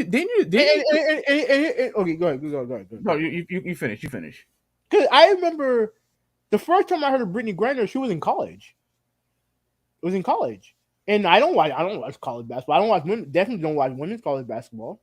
Mm-hmm. But the first time I heard about her was in college. Why? Because she was one of the women who dunked. She was super dominant. Like, obviously she's what, 6'5", 6'6", 6'7", mm-hmm. tall as hell. She was just so dominant, right? And then she goes into the WNBA, and I have no idea who she played for. The Phoenix Mercury is probably her second team. I have no idea who the first team she played for was. Like, to me, if you're the WNBA, and I said this when it came to the situation with the two college girls, right? Mm-hmm. You need to do a better job of marketing your product because as it shows, there's a market for it if you have compelling characters. Like, so you have Angel Reese, Caitlin Clark. They're interesting characters. You need to do a better job as a league to promote your stars. You have to do a better job of that. Because, like I said before, you read up on gossip when it comes to WNBA. That stuff is, listen, if you think that NBA stuff is drama filled, trust me, there's lots of drama filled stuff in the WNBA also. And if you're in the league, you have to put that in the forefront. So you have to put drama in the forefront to represent your brand. Yeah. Yeah. I mean, you don't think not the game, not the actual games, not the actual. You don't think drama? You don't think they do the same thing with the NBA? Yeah, but what do we care about the most? No, you know what? But we don't lead with that. We don't lead with the drama. Come on, Steve. Seriously? We don't lead with the drama. Steve, seriously? It's the games. Seriously? You honestly believe that? Absolutely. I'm surprised that you don't. No, because you said it yourself that it's the game that at the end of the day that matters. Oh yeah, it matters. It's the most it's the game that matters ultimately. But So what's the problem? No, the problem is that obviously drama plays a big part of it. It plays a big part of it. It absolutely does. It absolutely plays a big part of it. It is. It does. It's been that way for a long time. Why do you think? Why do you think? Why do you think certain rivalries are what they are? Like very rarely, it's actually about the basketball. And when you have basketball that's competitive, you're obviously going to get drama filled into it.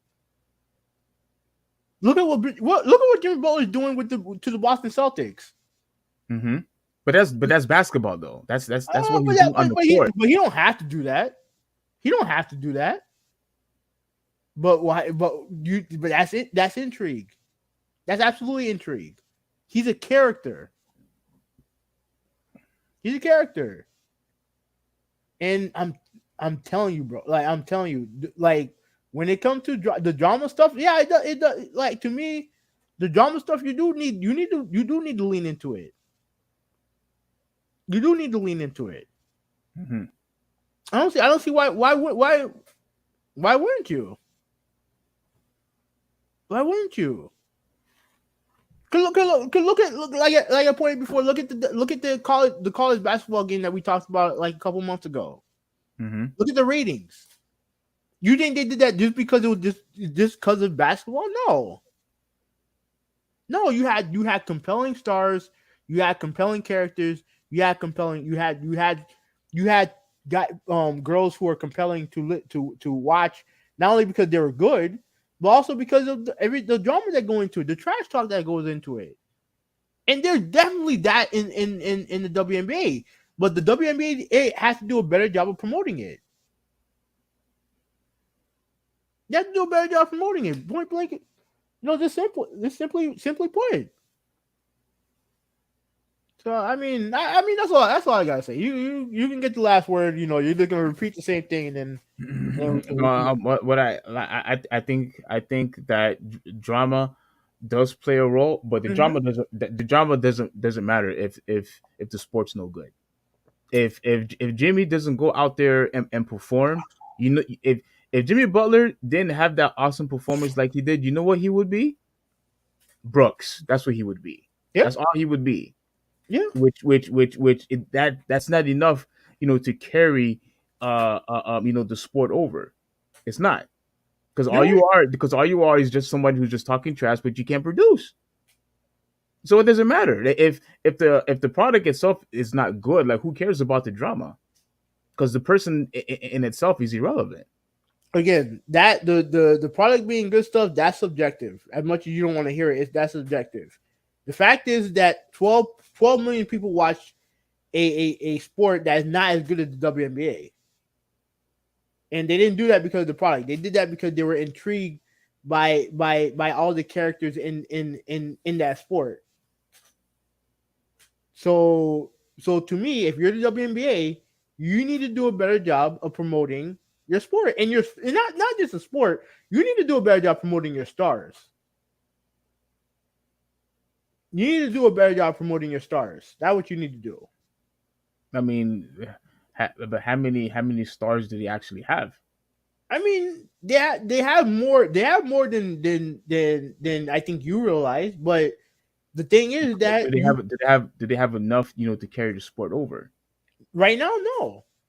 Right now, no. But here's the thing: when it comes to college basketball, like I can name a couple. Obviously you have Brittany Griner, you have Elena Del Don, you had Sue Bird, you had Diana Taurasi. I know about all these girls, and I don't watch a second of college basketball or WNBA.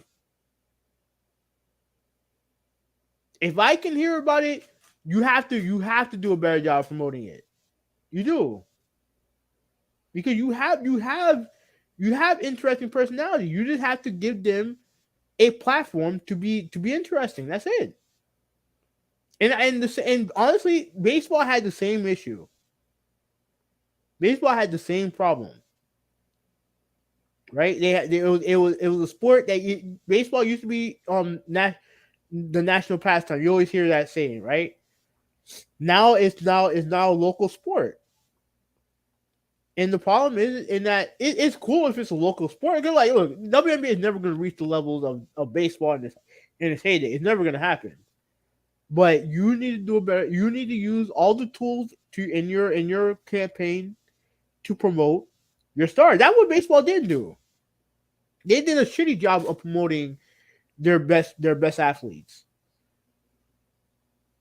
And if you're the WNBA, you have to do a better job. Because look, social media is bigger now than ever. People get clout based off of social media, and you need to use that to promote your stars. That's it. It's that simple. Use that to promote your stars.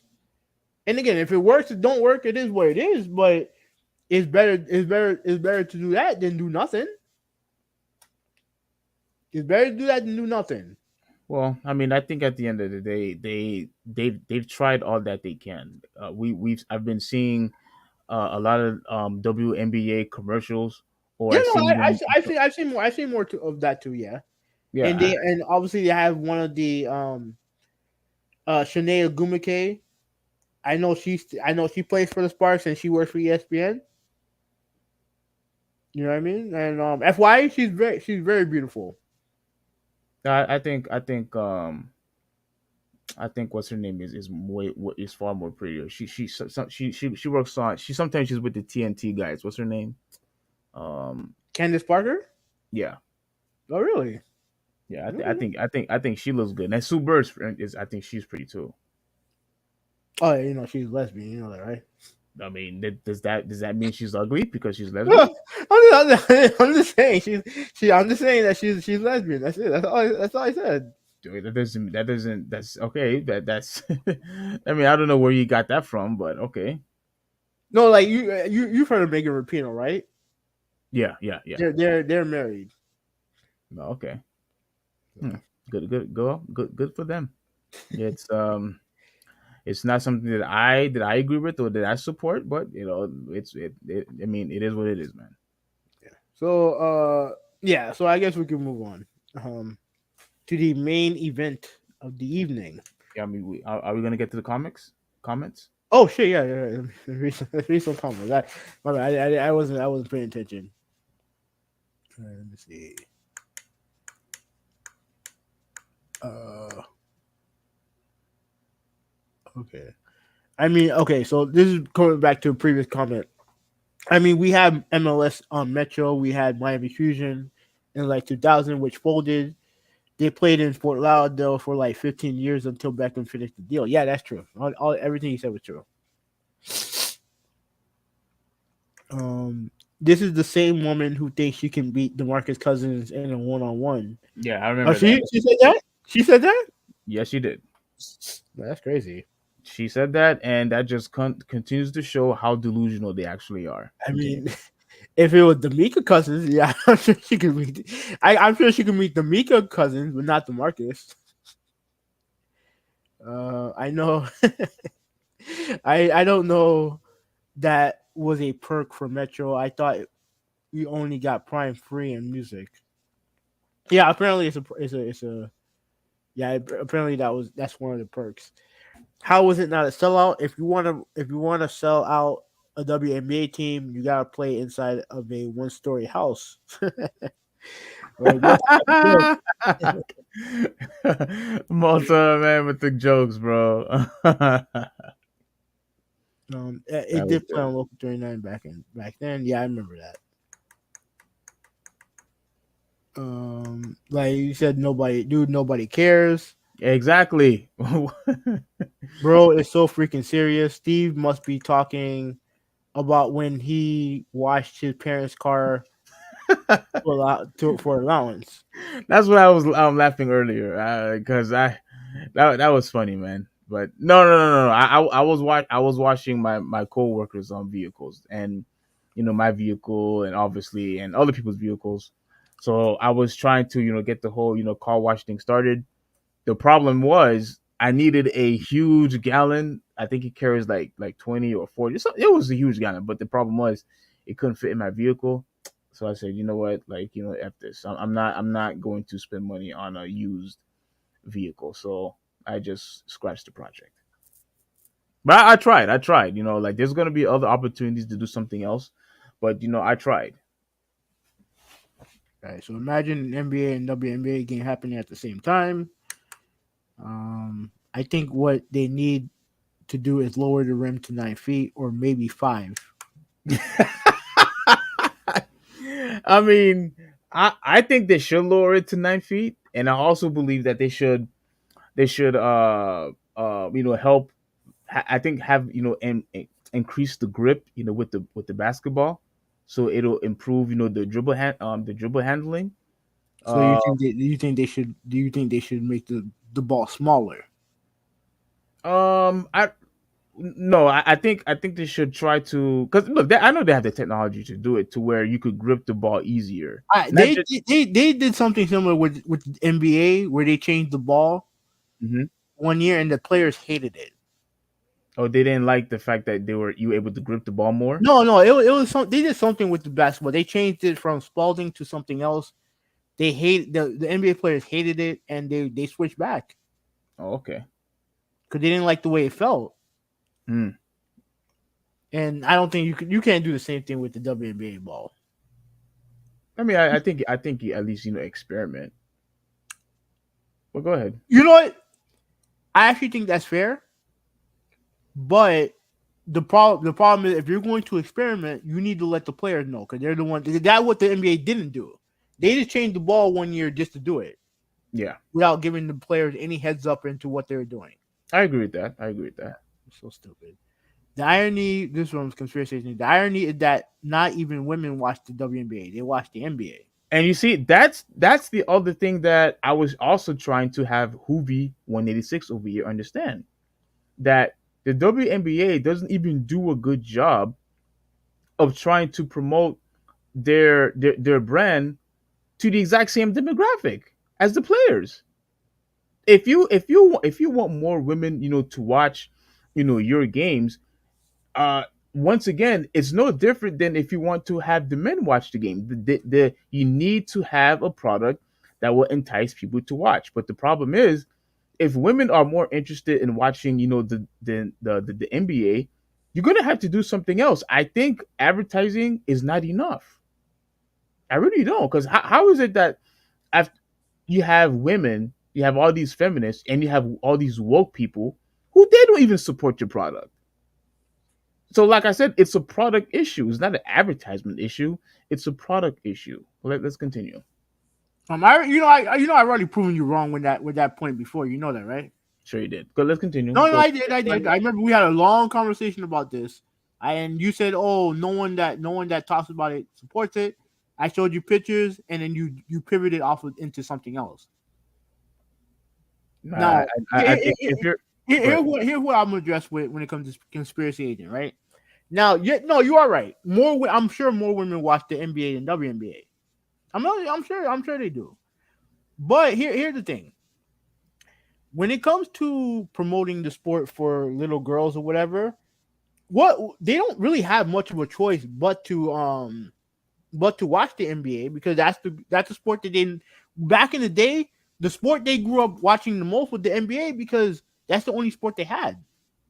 The only time they had women to watch and look up to was when they showed the occasional college basketball game for the women. But that was few and far between. And you look at iconic figures like Bird, Magic, Jordan, Shaq, Kobe, and all the other stuff. Yeah, like no woman is ever gonna have that level of penetration because they never had that. They never had that to begin with. But the reason why advertising for them is important now, and why I always say advertise your stars now, is so that the girls who are little can look up to your Sue Birds and Caitlin Clarks and all those girls.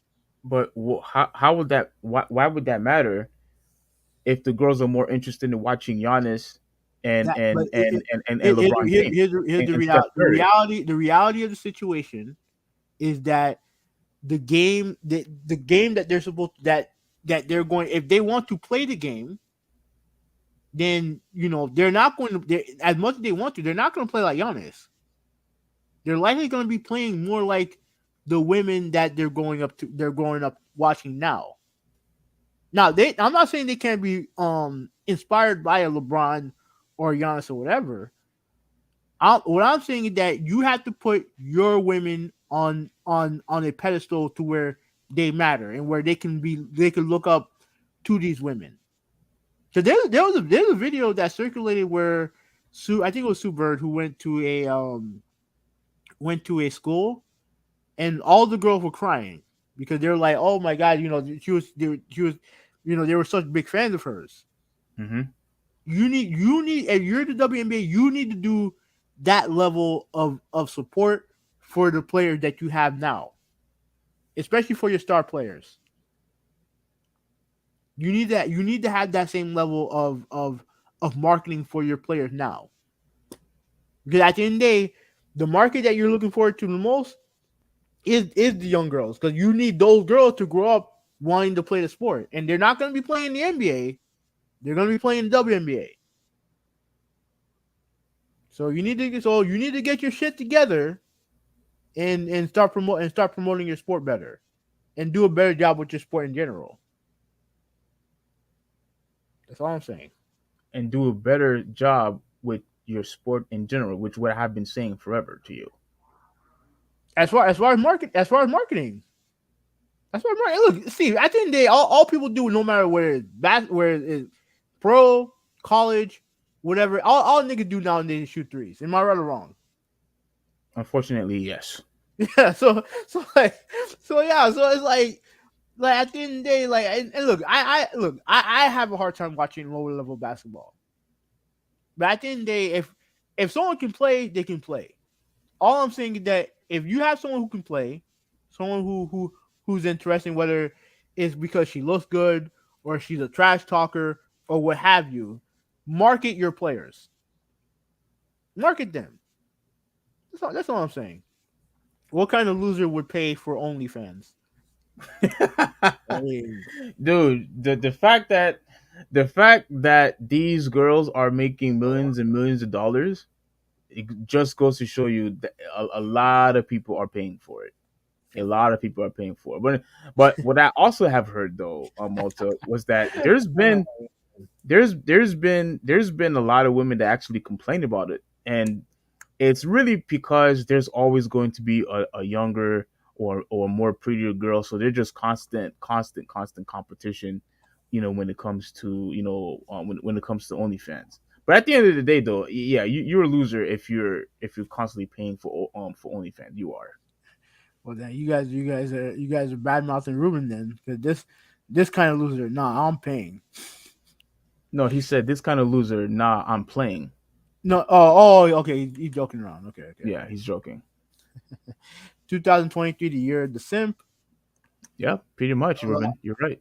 A lot of it, Hoovy, is up here. They love their female sports. It's a regional separation too. That is true, because where Ruben's at right now in the Seattle, Portland area, they support their female sports teams.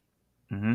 Absolutely, they do. I know there's a women's soccer team. I forgot the name of it. I apologize, but they draw very well over there. They draw very well, and that's where Sue Bird played a lot of her time. She played in Seattle, and when they won the WNBA championship, that was a big deal for them. So Ruben's absolutely right about that. Um, also they have stars here. Sue Bird, and having a star in the city promotes the brand. Agreed, 100%. 100% agreed. And her versus Cousins was a huge thing. And KD, I don't look. Basketball players in general are very delusional when it comes to their abilities. You see it with Dylan Brooks. You know what I mean? Athletes in general are just are just delusional. I agree. I agree. Yeah. All right, so let's move on to the last topic, right? Yeah, let's try to make it quick. Yeah. Okay, right now the game right now is Lakers versus Nuggets, right? And then you asked me, do I think the Lakers will get swept? Honestly, I hope they don't, because here's the big difference between the Lakers and the Celtics, right? Because people are equating the two as they're going through the same thing. They're not going through the same thing. Absolutely not. They may be down 3-0, but they're not going through the same thing. It's pretty much the same thing. They're both going to get swept. Maybe, but here's the thing: when it comes to the Lakers, I think their problem is right now is that they're playing a team that's just better than them. The Lakers are just better. I mean, the Nuggets are just better, and there's nothing wrong with that. They're a 1 seed for a reason, and we all forget about that because no one gave the Nuggets a chance, because no one believed that they can actually, actually complete. No one actually thought that they could get to a championship. Like I said, it's not the first time they've been a number 1 seed. You know what I mean? They were a 1 seed before, and they lost. And people just fell in love with the Lakers. They fell in love with LeBron and AD and Austin Reeves, and they just thought that they were just going to win the series. I don't even remember who I picked to win the series. Did I pick the Lakers? I don't remember. You picked the Lakers. I did. Yep. Hell, I fell for it. But the facts are, at the end of the day, the Nuggets are just better, and the Lakers, they tried. They had the opportunity. Game 1, they had game 2. That's the game that I think they're gonna look back on and be like, "Oh man, we really fucked up by losing that game," because they were up. They were up in the third quarter. At the end of the third quarter, if I'm not mistaken, and they didn't let it slip away. But to me, what's going on with the Celtics, and maybe it's because I'm closer to this series. To me, that team getting punked right now by Miami. Do you have do you have like an image real quick or no? I guess I'll bring it up. Yeah, They're getting punked by Miami. And you see Hoovy, I'm going to remind you something that we had a discussion a few podcasts ago. We had a discussion about Jimmy Butler and I tried to tell you, from day one, well, not from day one, but a while ago now, that it was one of the reasons why I considered him to be a top 10 player. And what did you do? You was naming me this guy, you was naming me that guy, and I know Tatum and Jaylen Brown was one of the guys also. Are they better than Jimmy Butler? Now there were times where I would say Jimmy Butler is better, and then now there was other times where I'm like, man, I can't choose. Maybe it's a draw. And the reason why, and this series from the Celtics and the Miami Heat was the sole reason why, because Jason Tatum, as much as everybody want to claim that Jason Tatum is like a superstar now and whatnot, he cannot remain an elite player consistently. He can't. And I even said it on Twitter. This is the reason why I was not impressed with his 51-point game. Jimmy Butler has been consistent. Giannis has been consistent. Steph Curry has been consistent. Joker has been consistent. Murray's been consistent. Tatum hasn't been consistent. Like in each playoff game, like it's one thing to have a bad game, but it's another thing if you just playing dread awful. A complete difference. It's the reason why I do agree with you when you said that Jimmy Butler, was the best player in the whole playoff, East or West. I still think it's probably Joker. I still think Joker, and I think Jimmy Butler is like a close 2. And of course, I also said it was Steph Curry, but now that Steph Curry's out, I mean you have to pick one of those two guys, and I think it's Joker. But this continues to prove the point that Jimmy Butler is far better than Jaylen Brown and Jason Tatum, because at least he could play consistently good, whether it's offense or defense. Jason Tatum can't do that. He can't. So I'm sorry, but I don't want to go as far and say that Jason Tatum is not top 10 anymore, but he's not better than Jimmy Butler. Not even close. What do you say about that? I mean, I'm not going to argue with you. Oh, okay. Okay. But this idea that you thought that Jimmy Butler was top 10, when I showed you that that's not the case, and I told you like Jimmy Butler in the playoffs is a different animal. Like it don't matter. Like honestly, like the regular season stuff, he uses that as warm up for the postseason. Hmm. And he's shown time and time again that he's a big time player in the postseason. And you can and you see how every team he had went to, that team was a playoff team. Yeah, yeah, I mean, for goodness sake, the Timberwolves, yeah. But the yeah, the Chicago Bulls, like yeah. Philadelphia, and now Miami. He's proven that regardless of where he goes, he could take that team to the next level. I agree. I agree. But you saying that Tatum can't do that? Obviously we've seen that he can't, and you even said in the 76ers series that the team is like a joke, or I think you said frauds. You called them frauds. Yeah, yeah. They are frauds, and Oh, Miami's oh, proving that right now. okay, so But that don't mean so that. That don't mean that doesn't mean that. That doesn't mean that I don't think highly of Jason Tatum as a player. no, but it means that this whole notion of him going to be, the next, like the next king or the next, best player, in the world. I don't see that happening. He Okay, has the all right, talent. that's He has fine. he Okay. has he has the talent to do it. But I just to me, Jimmy Butler, not only is he a great offense and a defensive player, but he has the same leadership, the same energy and leadership that Draymond Green does. So if people want to say that he's somewhat like a mixture of Dwayne Wade and Draymond Green, I'm okay with that. Okay.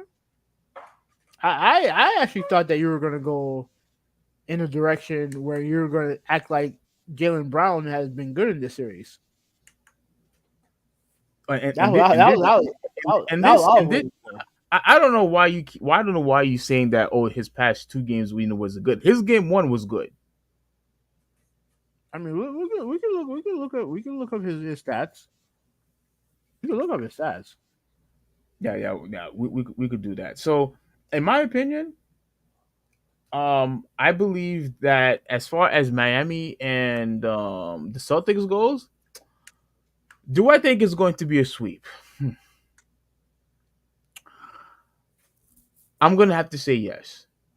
And the reason why I'm going to say yes is because freaking they were on the bench in the beginning of the fourth quarter. Yeah, Fourth they quarter. gave up. They gave up. And I'm sitting when you look at the roster, Boston is far better, has a far better roster than Miami does. I said that too, but I have to reevaluate that. Why? Because I mean, okay, you have Tatum, you have Brown, but what's going on with Marcus Smart? I mean, he's turning out not to be. Um, I don't know. I don't know what's going on with Marcus Smart. He's not. Uh, Malcolm Brogdon, like he had a good. I think he had a good game 1 or 2, but he literally did nothing in game 3. He didn't score no points. Yeah, I agree with that. He didn't score no points. This Williams, what's he done? Except you talking about except him talking trash and poking No, the no, no, bear. I ain't talking about that. I ain't talking about that. I ain't talking about the bum Williams. I'm talking about the other Oh, one. you call him a bum. Yeah, Okay, you call he him ain't a done bum. nothing. No, obviously Grant Williams hasn't done anything. Derek White, I mean, the only thing he's done is hit threes. That's it. Not no one done anything else. And I'm thinking to myself, would I take Derek White over Gabe Vincent? No. Would I take Max Struess over Grant Williams? I'll absolutely take Max Struess over Grant Williams. Let's be fair here. Most of the roster in Miami Heat were undrafted, so it makes sense for people to say that Boston roster is far better than Miami's. That's true. I understand that. But when you look at the results, It doesn't bear fruit. It just doesn't. It doesn't bear fruit because look, Missoula don't use half those guys anyway. He don't use half those guys anyway. So as far as I'm concerned, Miami's punking them, and the reason why I call them frauds is because of this. Because look, they skated by past Atlanta when they should have swept them, or at least only lost one game to them. Yeah, I thought Trey Young was going to have like an excellent game, and I thought he was going to have them one game, but I didn't expect him to win two games. Yeah. Yeah, so I agree with you there. All right. So and then they let a mentally weak Philadelphia 76ers team go 7. Mm-hmm. And then they play a team that's mentally tougher than them, who is who may not have the overall talent that they do, but plays a better brand of basketball than they do. And you see the results. To me, the Lakers are a team that unfortunately going up against a team that is clearly just better than them. I don't look at the team as they're not a team that quit on their coach and quit on the season. The Celtics quit on the season in game 3. Yes. The Lakers didn't do that. They fought hard. They really tried, but Denver is just better. Denver is just better. Now Miami's better than Boston too, but at least the Lakers tried. The Lakers tried, and the Celtics did it. So, and then you have this guy in Missoula who is in over his head. You know what I mean? But you can't blame him for game 3 loss. Like at the end of the day, that's on the players. 100%. You lose by 26. There ain't nothing he can draw up, even though he wasn't there drawing up anything. There ain't nothing he could draw up. There's nothing he can draw up to where he can get you guys back down 26. That's on the players. And at the end of the day, and you're saying that Jaylen Brown had a good series. All right, these are his numbers. No, a good game 1. All right, game 1, he had 22 points, 9 rebounds, 5 assists. And you think that's not good? I mean, not Jason Tatum's numbers. You telling me that's not good? That's not Jason Tatum's numbers. Game 1, Jason Tatum right here. He had what? Let me see if I can. I think you have to go back down.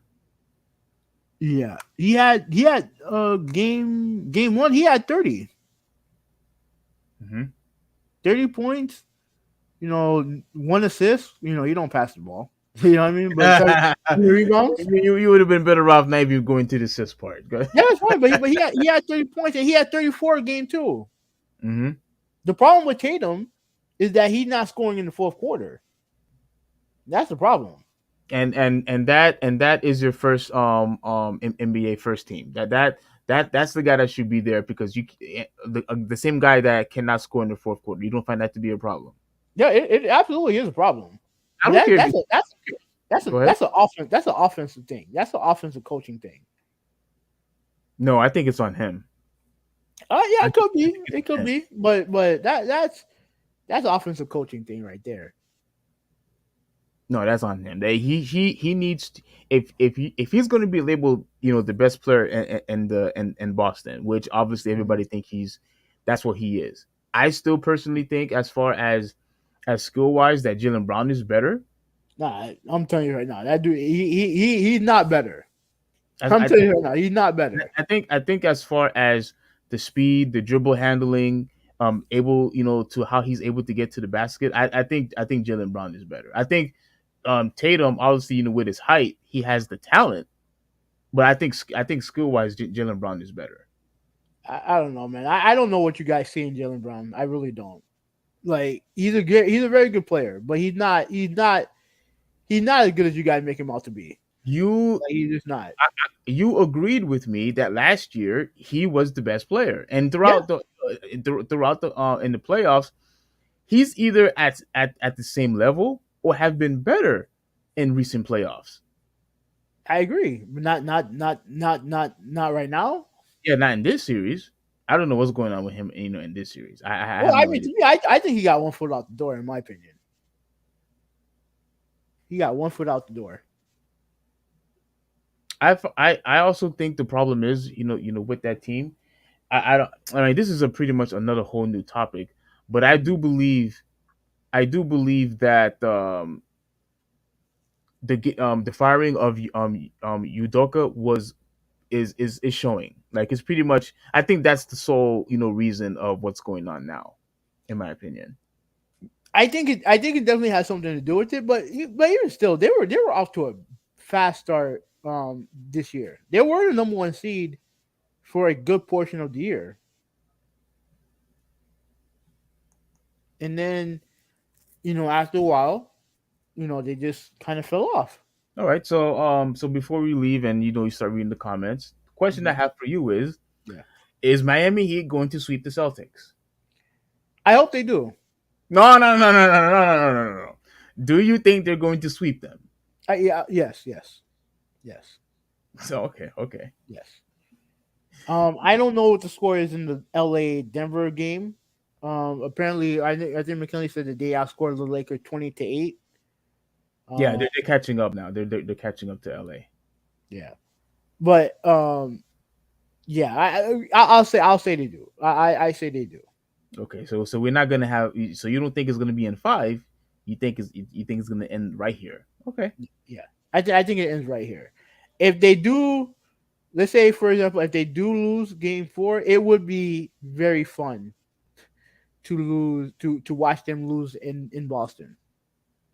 It would be very fun. Yeah, yeah. That would be it. That would be pretty cool to see. Yeah. That would be pretty cool to see.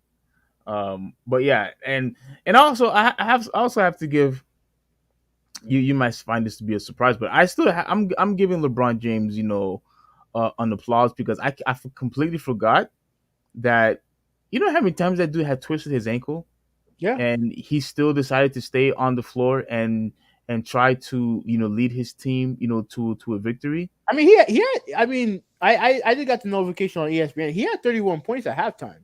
Yeah, So so whatever happened, he's doing his part. He's agreed. doing his part. So we'll see. But to me, when it comes to the Lakers, the only guy I would say that is going to get a lot of shit is D'Angelo Russell, Yep, and rightfully so because in the last series he was fantastic. I thought he was the difference maker in that series against the Warriors. me too. And in this series, he's been garbage. And I said that during the Warriors series that he's making a case for himself to stay with the team, so you don't need to get Kyrie. But the problem is, if you look at what he done in this series, Kyrie would do a lot better. I agree. And if you're the Lakers, you have to look at that. As much as Kyrie is a pain in the ass to deal with, at the end of the day, like he's better. He's better. He's better than Russell. Like it's as simple as that. He's better than Russell. Not even close. Not even Yeah. close. And that's not true because I don't hate. I like D'Angelo Russell as a player, and I thought that he did obviously he did very well in Golden State, but this series, he's been the difference when it comes to them not winning. Because Yeah. the games are close. The games are close, but you know when you have more depth, and when your team when your players are better, when Oh your wow, players. Denver's leading. Let me change it to the game real quick. Oh man, they're actually leading. They caught up and they're in the lead right now. That's what Holy happened, and that's what happened when you have a team that's loaded, and you have Jamal Murray. He's been out of his mind. I also have to give Porter some credit too. We haven't talked about him at all. That dude is phenomenal with his 3-point shooting and with his defense. Yeah, Like with especially with his length. Oh my gosh, that dude. I'm happy for Murray. I'm happy for him because I Yeah, know him he too. dealing with the ACL, and now mind you, we see each other in the finals. Ain't none of that shit. You know what I mean? Yeah. But I'm happy for Murray. All right, so let's read some comments. All right, so I think he's referring to me. You flip flop. You said Lakers first. Yeah, I think I did say Lakers. I think I did say Lakers. Yeah, you did. You did. And that's on me. That's on me. I can't take that away. Um, Lakers has bad coaching against Miami, who has amazing coaching. No, you said Celtics. Celtics. Celtics, yeah, and yeah, I mean, look, Missoula, look, it was always going to be a mismatch because Missoula, he's a young coach, so it was always going to be a mismatch. But what's going on in this series is that Miami's, like their role players have completely outshined Boston's role players. It's that simple.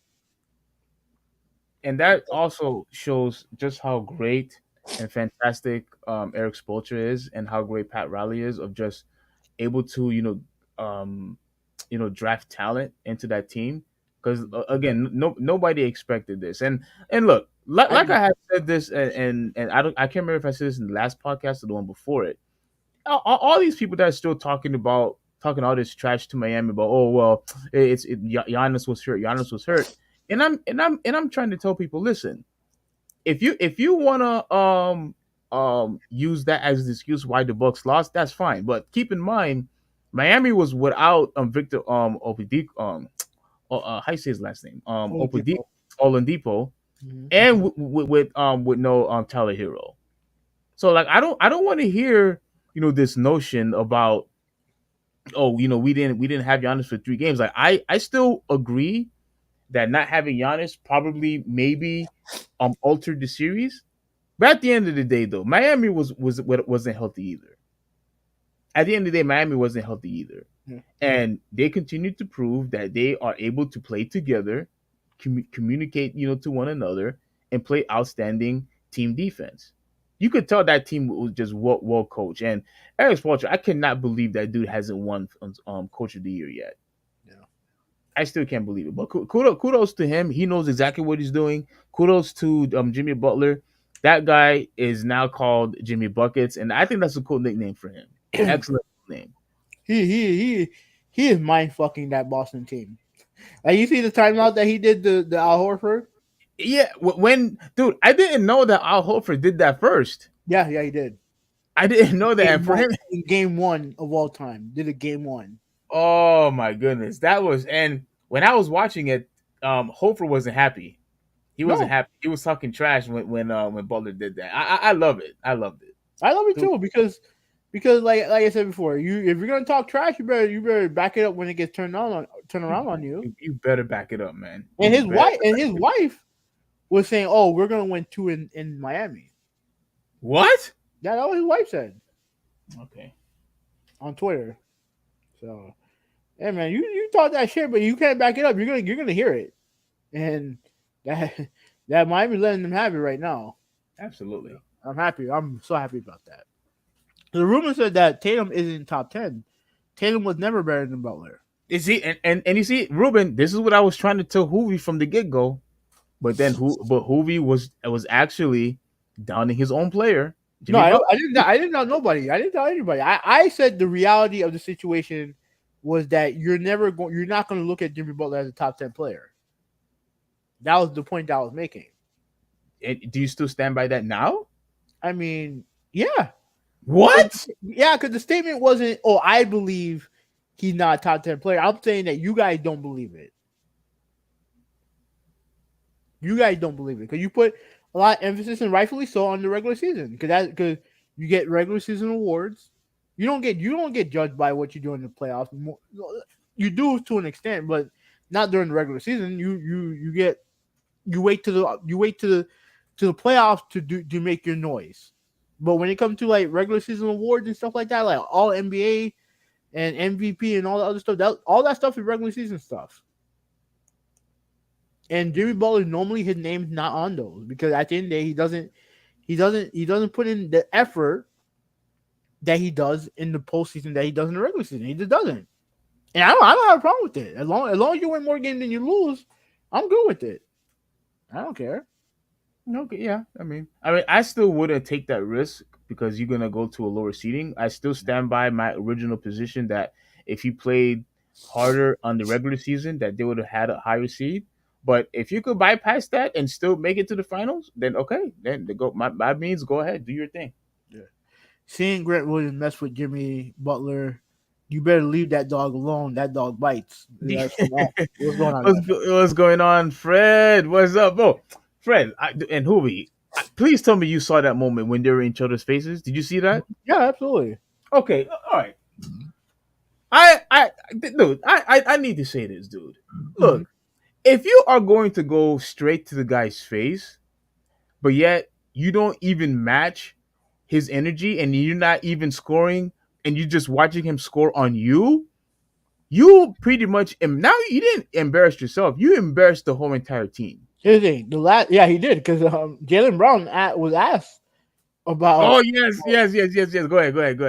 He was asked about the what his thoughts were on the altercation, and he said no comment. Exactly. He wasn't interested.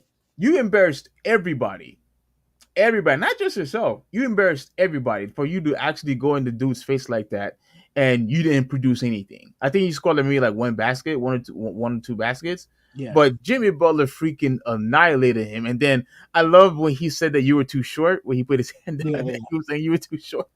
Yeah. Dude, I just loved it. I loved it, man. That was fantastic. Yeah. So all right. So Miami has produced from Chris. Miami has proven that discovering under talent and development can be as effective as high draft picks. That's true. And I was not in favor of that in the beginning of the year because they weren't playing well. They were not playing well. Yeah, Chris, you're 100% correct. I believe in that, as well, which is why, I always trust guys like, Pat Riley. And you know how they say, Miami Heat culture, and it's always about, you putting your best forward. Like they don't play games over there. It's similar to, how it is, with San Antonio. Like they don't play no games over there. Like they want you to put your best. They want you to be in shape. They want you to, submit to authority. Like I appreciate that a lot, about that team.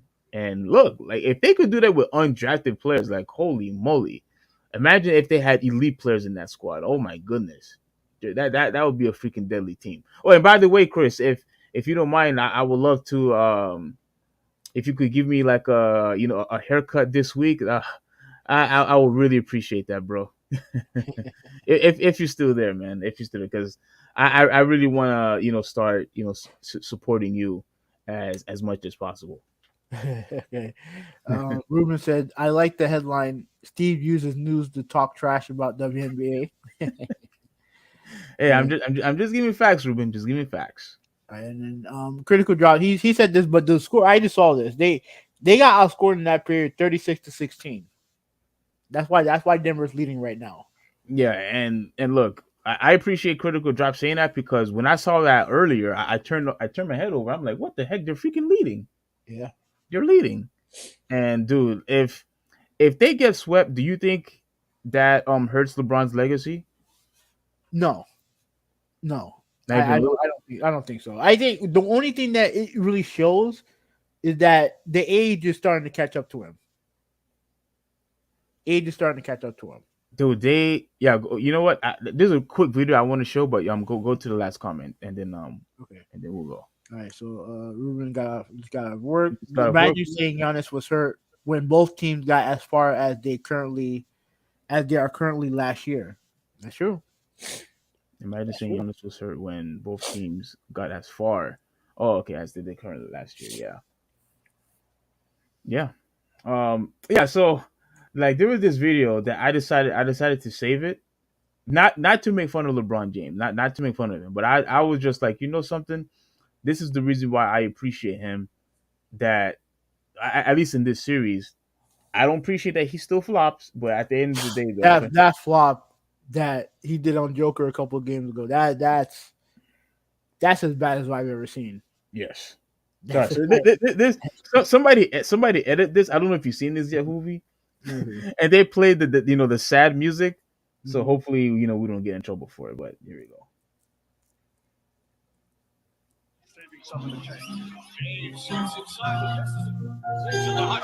Play the sad music, man. Oh my god.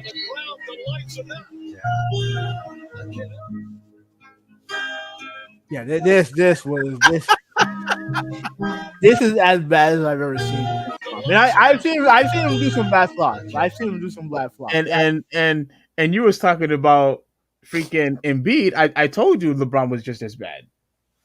That's as bad as I've ever seen it.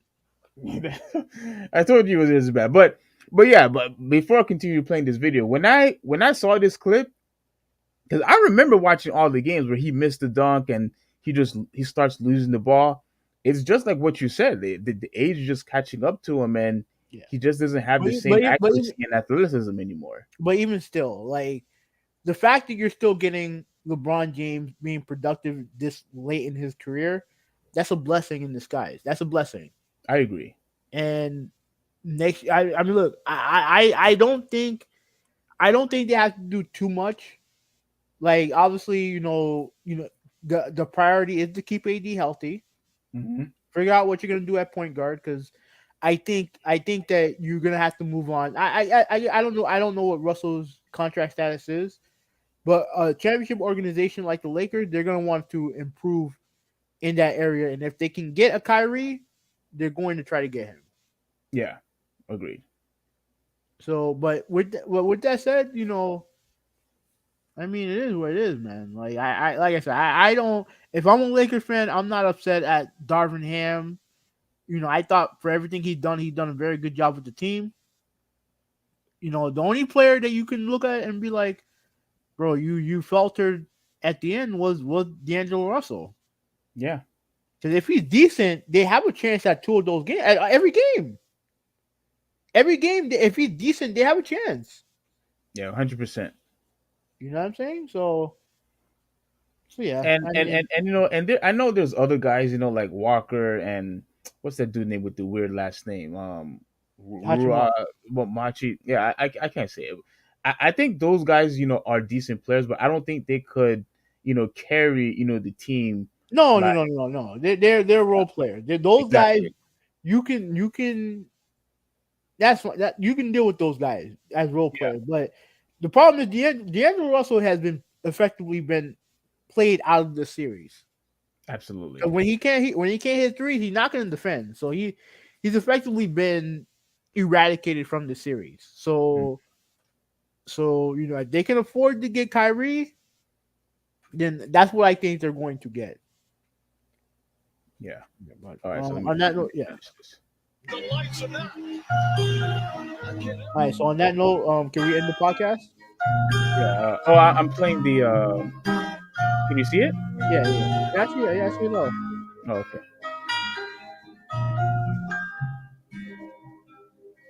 But you only need the light when it's burning low. Only miss the sun when it starts to snow. Only know you love her when you let her go. Only know you've been high when you're feeling low. Only hate the road when you're missing home. Only know you love her when you let her go. Murray throws it ahead to Jokic, stolen by James. This Keeps one. it alive. And you James let her baseline go. layup, missed it. Rebound Murray. Now they have to Dude, that was the one that really where I was like, oh my gosh, this dude is old. This dude is old. Like, wow. When he missed that wide open layup like that, I was just in disbelief, bro. Yeah. I don't know if you saw it, but I was just in disbelief. But anyway. Yeah. foul on the door. James on it. 42 minutes. Here comes James. 10 seconds remaining. James stripped and stolen by Brown. Yeah. So, Brown on the front court. That was good. Brown will dribble it out. Staring at the bottom of the clouds, hoping one day you make the dream last. The dreams come slow and you go so far. Anyway, I look. I don't think it's going to hurt his legacy if they get swept. Once again, he was hurt. He had. I mean, he's not. I don't know how he's able to do this while he was constantly twisting his ankles. Which is once again, I give a lot of credit, to Giannis when he was playing against Miami, when he was hurt and yet he was able to come back. But man, LeBron James at his age, that the fact that he's able to do this at his age it may not be like the way when he was in Miami or when he was in Cleveland. Fine, that's I understand that, but my goodness, it's one of the reasons why you still should appreciate his greatness despite of all the flopping that he's been doing. Yeah. But it was a sad video clip to watch, and I still hope that he stays healthy, and if he comes again next year, and I'm pretty sure he will, I do wish him success. But anyway. All right. So let's end the podcast. Let me do a roll call. Ruben, thank you for watching. Critical Drop, thank you for watching. Chris, thank you for watching. F, thank you for watching. Malta, thank you for watching. Conspiracy Agent, thank you for watching. Joe, thank you for watching. Chris, thank you for watching. Let's see, continuing. I think Rosemai, thank you for watching as well. Joshua, thank you for watching. Okay, you got it. Wendell, thank you for watching. Oh, we got a decent amount of people today.